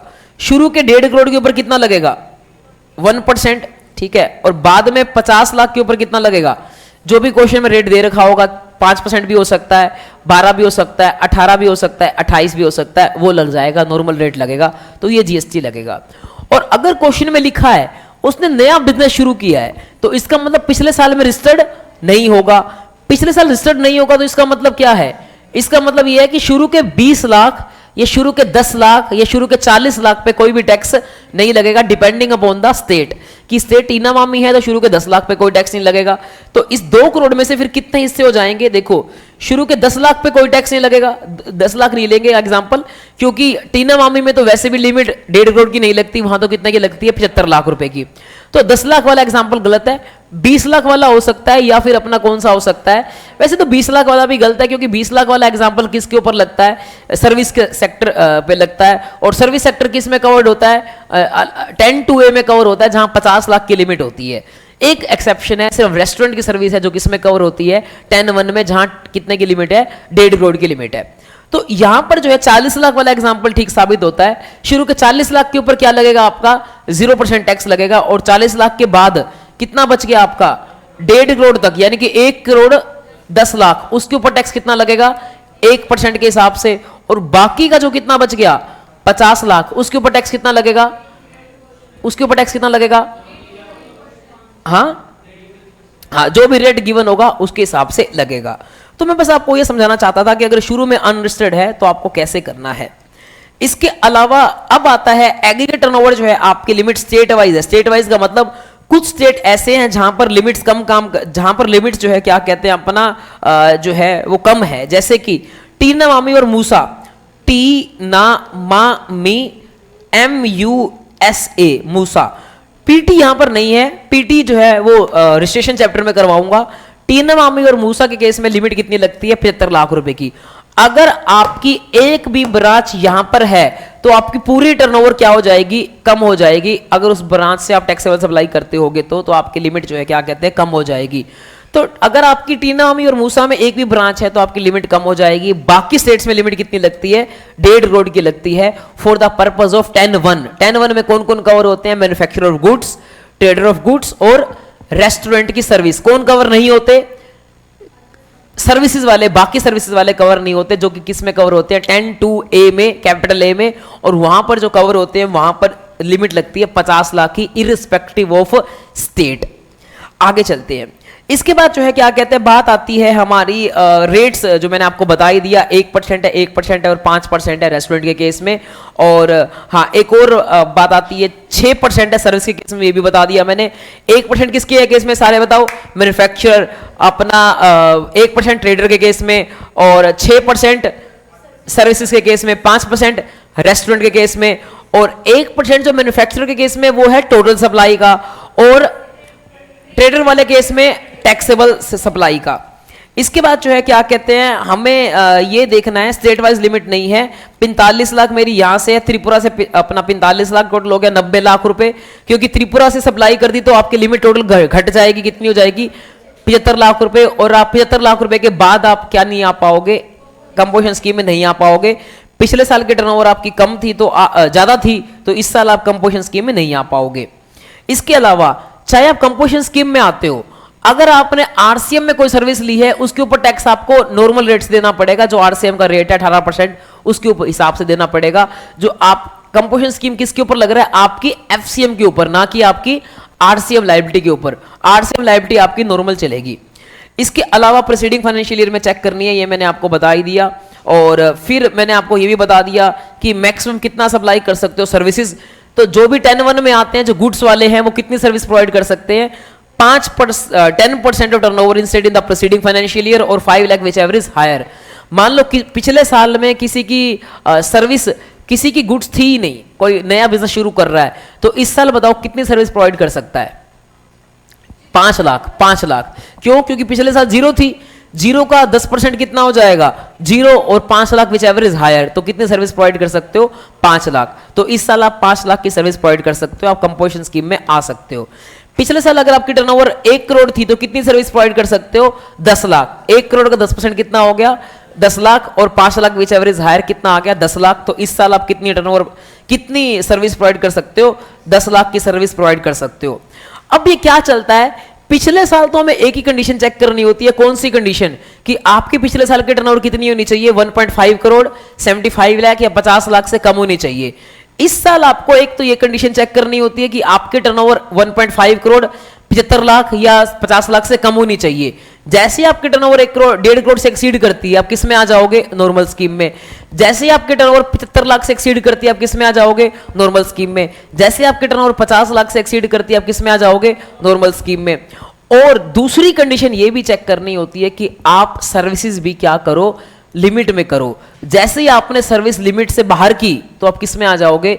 नॉर्मल स्कीम में आ जाओगे। हाँ, 10(2)A में जो सर्विस वाले हैं उनके ऊपर ये लिमिट नहीं लगती। उनको सिर्फ यही चेक करना है आपको कि पिछले साल के टर्नओवर की लिमिट, इस साल के टर्नओवर की लिमिट, यही चेक करना है आपको। ये चेक नहीं करना कि 10% सर्विस होनी चाहिए या 10% गुड्स होने चाहिए, ये चेक नहीं करना। अगला क्वेश्चन आता है कि बच्चे कहते हैं कि सर क्या हम एक प्रोडक्ट के लिए कंपोजिशन स्कीम में आ सकते हैं और दूसरे प्रोडक्ट के लिए नॉर्मल स्कीम में आ सकते हैं? नहीं, इसका एक गोल्डन रूल है। मैं एक का हो गया तो सबका होना पड़ेगा, और एक की ना हुई तो किसी की भी नहीं हो सकती।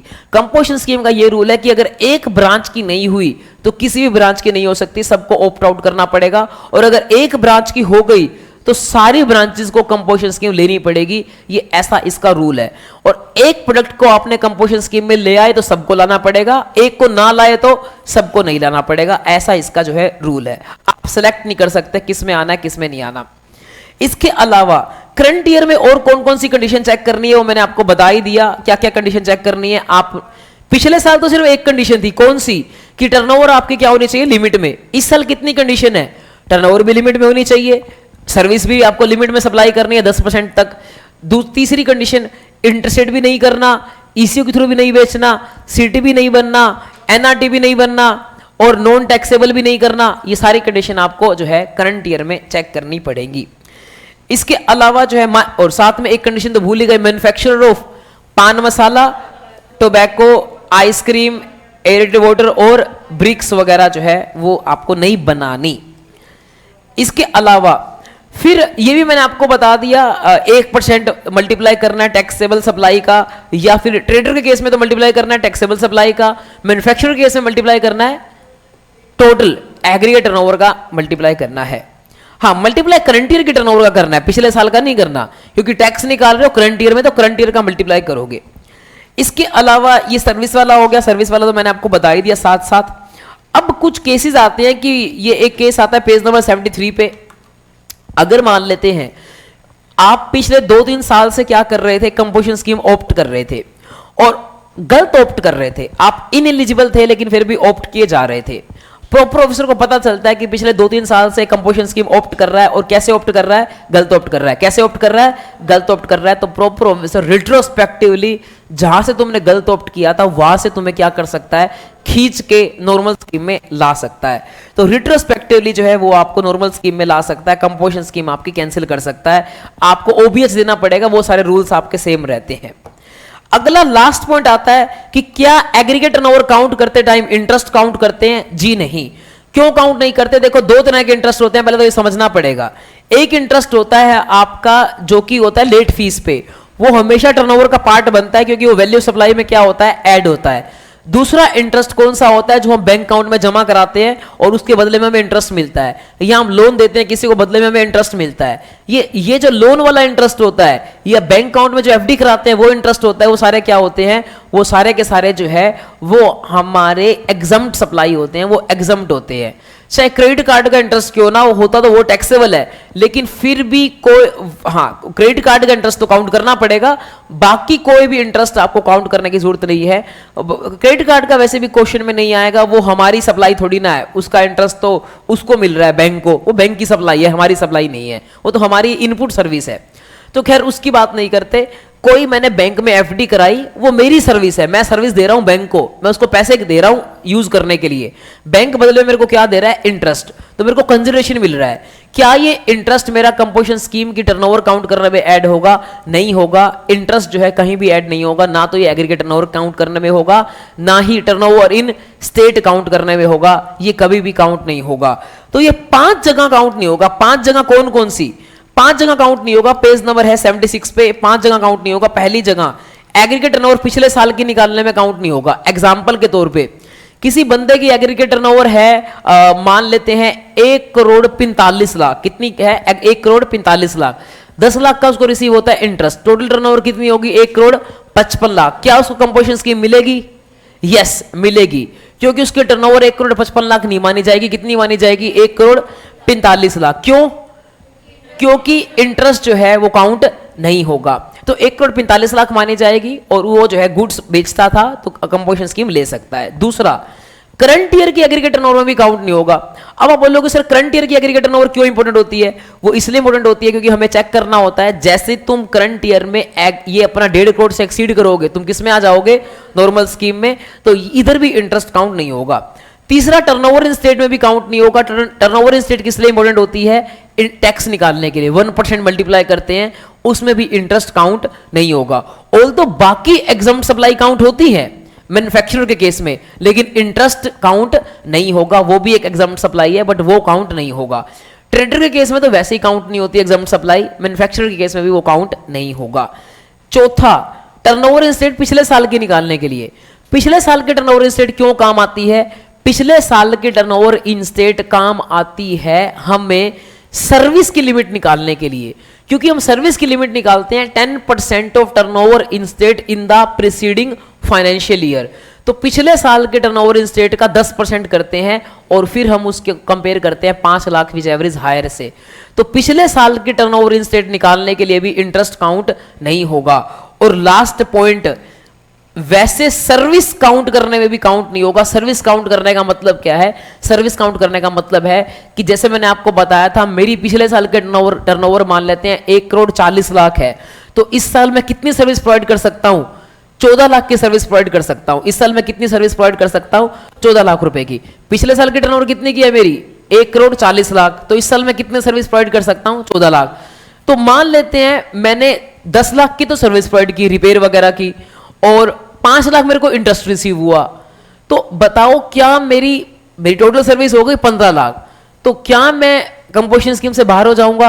नहीं, बाहर नहीं होऊंगा, क्योंकि इंटरेस्ट को हम काउंट नहीं करेंगे। आपकी इंटरेस्ट को छोड़कर बाकी जो सर्विसेज हैं वही देखी जाएगी। 50 लाख की लिमिट किस पे लगती है? सर्विस पे थोड़ी। मैं गुड्स बेचने वाले की बात कर रहा हूं। कोई गुड्स बेचने वाला है जिसकी पिछले साल टर्नओवर थी 1.4 करोड़, इस साल वो कंपोजिशन स्कीम में आ गया, तो उस साल वो कितनी सर्विस प्रोवाइड कर सकता है? वो 14 लाख रुपए तक की सर्विस प्रोवाइड कर सकता है। 1.4 करोड़ को मल्टीप्लाई कर दो 10% से, 14 लाख रुपए आ गया। 14 लाख की सर्विस प्रोवाइड कर सकता है। अब 14 लाख रुपए के अंदर मैंने बोला कि 10 लाख की सर्विस तो उसने रिपेयर वगैरह की दे दी और बाकी 5 लाख इंटरेस्ट है, तो क्या कंपोजिशन स्कीम से बाहर हो जाएगा? नहीं होगा बाहर, इंटरेस्ट काउंट नहीं होगा। तो कुल मिला के क्रक्स क्या है? इंटरेस्ट कहीं भी काउंट नहीं होगा।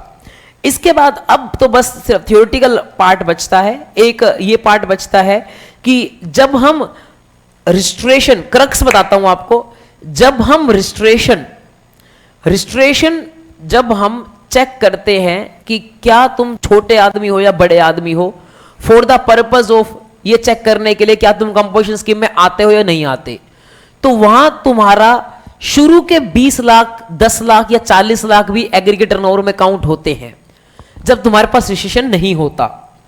क्यों काउंट होते हैं? क्योंकि हम टोटल काउंट करेंगे। सर एग्जांपल के तौर पे भाई मान लेते हैं मेरी पिछले साल के टर्नओवर थी अपना जो है 1 करोड़ 40 लाख रुपीस, और 1 करोड़ 40 लाख रुपीस टर्नओवर थी, और तो इसमें मेरे पास शुरू के 20 लाख वाले टर्नओवर में मेरे पास रजिस्ट्रेशन नहीं होगा। ठीक है, जब हम किससे पूछेंगे आपकी टोटल टर्नओवर क्या थी, तो आप 1 करोड़ 40 लाख बताओगे ना। ये थोड़ी ना कहोगे 20 लाख घटा दो, शुरू के 20 लाख में मेरे पास रजिस्ट्रेशन नहीं था, मैं आगे की बताऊंगा, आगे की बच गई 1 करोड़ 20 लाख, ऐसे नहीं बताओगे आप। एग्रीगेट टर्नओवर का मतलब है चाहे रजिस्ट्रेशन है या नहीं है, सारी टर्नओवर उसमें काउंट होगी, क्योंकि हम चेक करना चाहते हैं आप छोटे आदमी हो या बड़े आदमी हो, हमें चेक करना है कि आप कंपोजिशन स्कीम के लिए एलिजिबल हो या नहीं हो। ठीक है, दूसरी बात, लेकिन जब हमें कैलकुलेट करना होता है टैक्स, जब हमें निकालना होता है 1%, 5% या 6% ऑफ टर्नओवर इन स्टेट, तो उस केस में हम शुरू के 20 लाख, शुरू के 10 लाख या शुरू के 40 लाख काउंट नहीं करते। क्यों काउंट नहीं करते? क्योंकि उस टाइम वो बंदा अनरजिस्टर्ड था, तो हम जो है उसके ऊपर टैक्स पे नहीं करेंगे। जैसे वो रजिस्ट्रेशन ले लेगा तब उसके ऊपर जीएसटी अप्लाई होगा, जो बाकी बची हुई टर्नओवर होगी। जैसे इस बंदे की मान लेते हैं टर्नओवर, ये कंपोजिशन स्कीम में आता है 1/4 से वो कंपोजिशन स्कीम में आता है, इसकी टर्नओवर है 1 करोड़ 60 लाख रुपए, और तो इसमें क्या होगा, शुरू के 40 लाख के ऊपर, शुरू के इसकी 1 करोड़ 60 लाख टर्नओवर है, तो शुरू के 40 लाख के ऊपर कोई भी जीएसटी नहीं लगेगा। क्यों नहीं लगेगा? क्योंकि अनरजिस्टर्ड है। तो इसका मतलब हम इसको टर्नओवर इन स्टेट में काउंट नहीं कर रहे for the purpose of calculation of tax. इसके बाद जो बाकी था 1.6 करोड़, इसमें जो है 1.5 करोड़ तक कितनी टर्नओवर बनेगी इसकी? 1 करोड़ 10 लाख। इसके ऊपर कितना रेट लगेगा? मैन्युफैक्चरर है तो अलग रेट लगेगा 1%, ट्रेडर है तो 1%, और रेस्टोरेंट वाला है तो 5%, और सर्विस वाला आ ही नहीं सकता क्योंकि उनके लिए लिमिट होती है 50 लाख की। तो भाई ये हो गया 1.1 करोड़ का 1% लग जाएगा, और बाकी के 40 लाख के ऊपर क्या लग जाएगा? नॉर्मल रेट लग जाएगा। तो मेरा यहां समझाना ये था कि शुरू के 40 लाख के ऊपर हमने जीएसटी अप्लाई नहीं किया, इसको हम टर्नओवर इन स्टेट में काउंट नहीं कर रहे for the purpose of calculation of tax. लेकिन जब हमें ऐसे चेक करना होता है एग्रीगेट टर्नओवर, क्या यह कंपोजिशन स्कीम में है या नहीं है, तो फिर हम जो है इसको भी शुरू के 40 लाख को भी काउंट करके चलते हैं। ये है इसका क्रक्स। अब जो है क्या कहते हैं अपना ये लास्ट पॉइंट आ गया कि कंपोजिशन स्कीम में तुम आ कैसे सकते हो। तो पहली बात, कंपोजिशन स्कीम में हमेशा आप साल की शुरुआत में आ सकते हैं, 1/4 से आ सकते हैं अगर आप पहले रजिस्टर्ड पर्सन हो तो। अगर आप रजिस्टर्ड पर्सन हो तो कब से आ सकते हो? 1/4 से आ सकते हो। और कैसे आओगे? पोर्टल पे आपको इन्फॉर्म करना पड़ेगा 1/4 से पहले पहले कि मैं कंपोजिशन स्कीम में आना चाहता हूं। लेकिन अब पहले क्या हो, अगर अनरजिस्टर्ड पर्सन, तो कब से आ सकते हो? तो जब आप रजिस्ट्रेशन के लिए अप्लाई करोगे तब उसमें टिक कर देना, उसके फॉर्म के अंदर RG01 के अंदर टिक कर देना मैं कंपोजिशन स्कीम में आना चाहता हूं, और आप आ जाओगे। जैसे आपका RC आएगा आप कंपोजिशन स्कीम में ही मिलोगे। तो ये तो हो गया पहले कि जिसके जो पहले अनरजिस्टर्ड था उसको तो क्या करना पड़ेगा, RG01 में टिक करना पड़ेगा। और जो पहले क्या था, रजिस्टर्ड था, उसको क्या करना पड़ेगा, उसको 1/4 से पहले अप्लाई करना पड़ेगा। 1/4 से पहले आपको गवर्नमेंट को इंटीमेट करना पड़ेगा कि मैं कंपोजिशन स्कीम में आना चाहता हूं। और एक ब्रांच के लिए अप्लाई करोगे तो सारे ब्रांच के लिए अप्लाई हो जाएगा। Intimation for one is intimation for all, क्योंकि एक रूल है कंपोजिशन स्कीम का। क्या रूल है? एक का नहीं हो सकता तो किसी का भी नहीं होगा, एक का हो गया सबका होना पड़ेगा। अब दूसरा है शिफ्टिंग, कि भाई पहले आप कंपोजिशन में थे, आप किस में आना चाहते हो? नॉर्मल में। पहले तो मैंने क्या करा है, पहले तुम किस में थे? नॉर्मल में। आना चाहते हो किस में? कंपोजिशन में। अब क्या है, पहले तुम किस में हो? कंपोजिशन में। आना चाहते हो किस में? नॉर्मल में। तो कब आ सकते हो? या तो तुम आओगे, आपने कोई कंडीशन तोड़ दी, कंपलसरी आना पड़ेगा। क्या कंडीशन तोड़ दी? इंटरेस्ट रेट कर दिया, ईसीओ के थ्रू सप्लाई कर दिया, नॉन टैक्सेबल बेच दिया, या फिर अपना टर्नओवर एक्सीड हो गई, तो आपको कंपलसरी आना पड़ेगा। जिस दिन कंडीशन तोड़ी है उस दिन से 7 दिन के अंदर आपको क्या करना पड़ेगा? इन्फॉर्म करना पड़ेगा।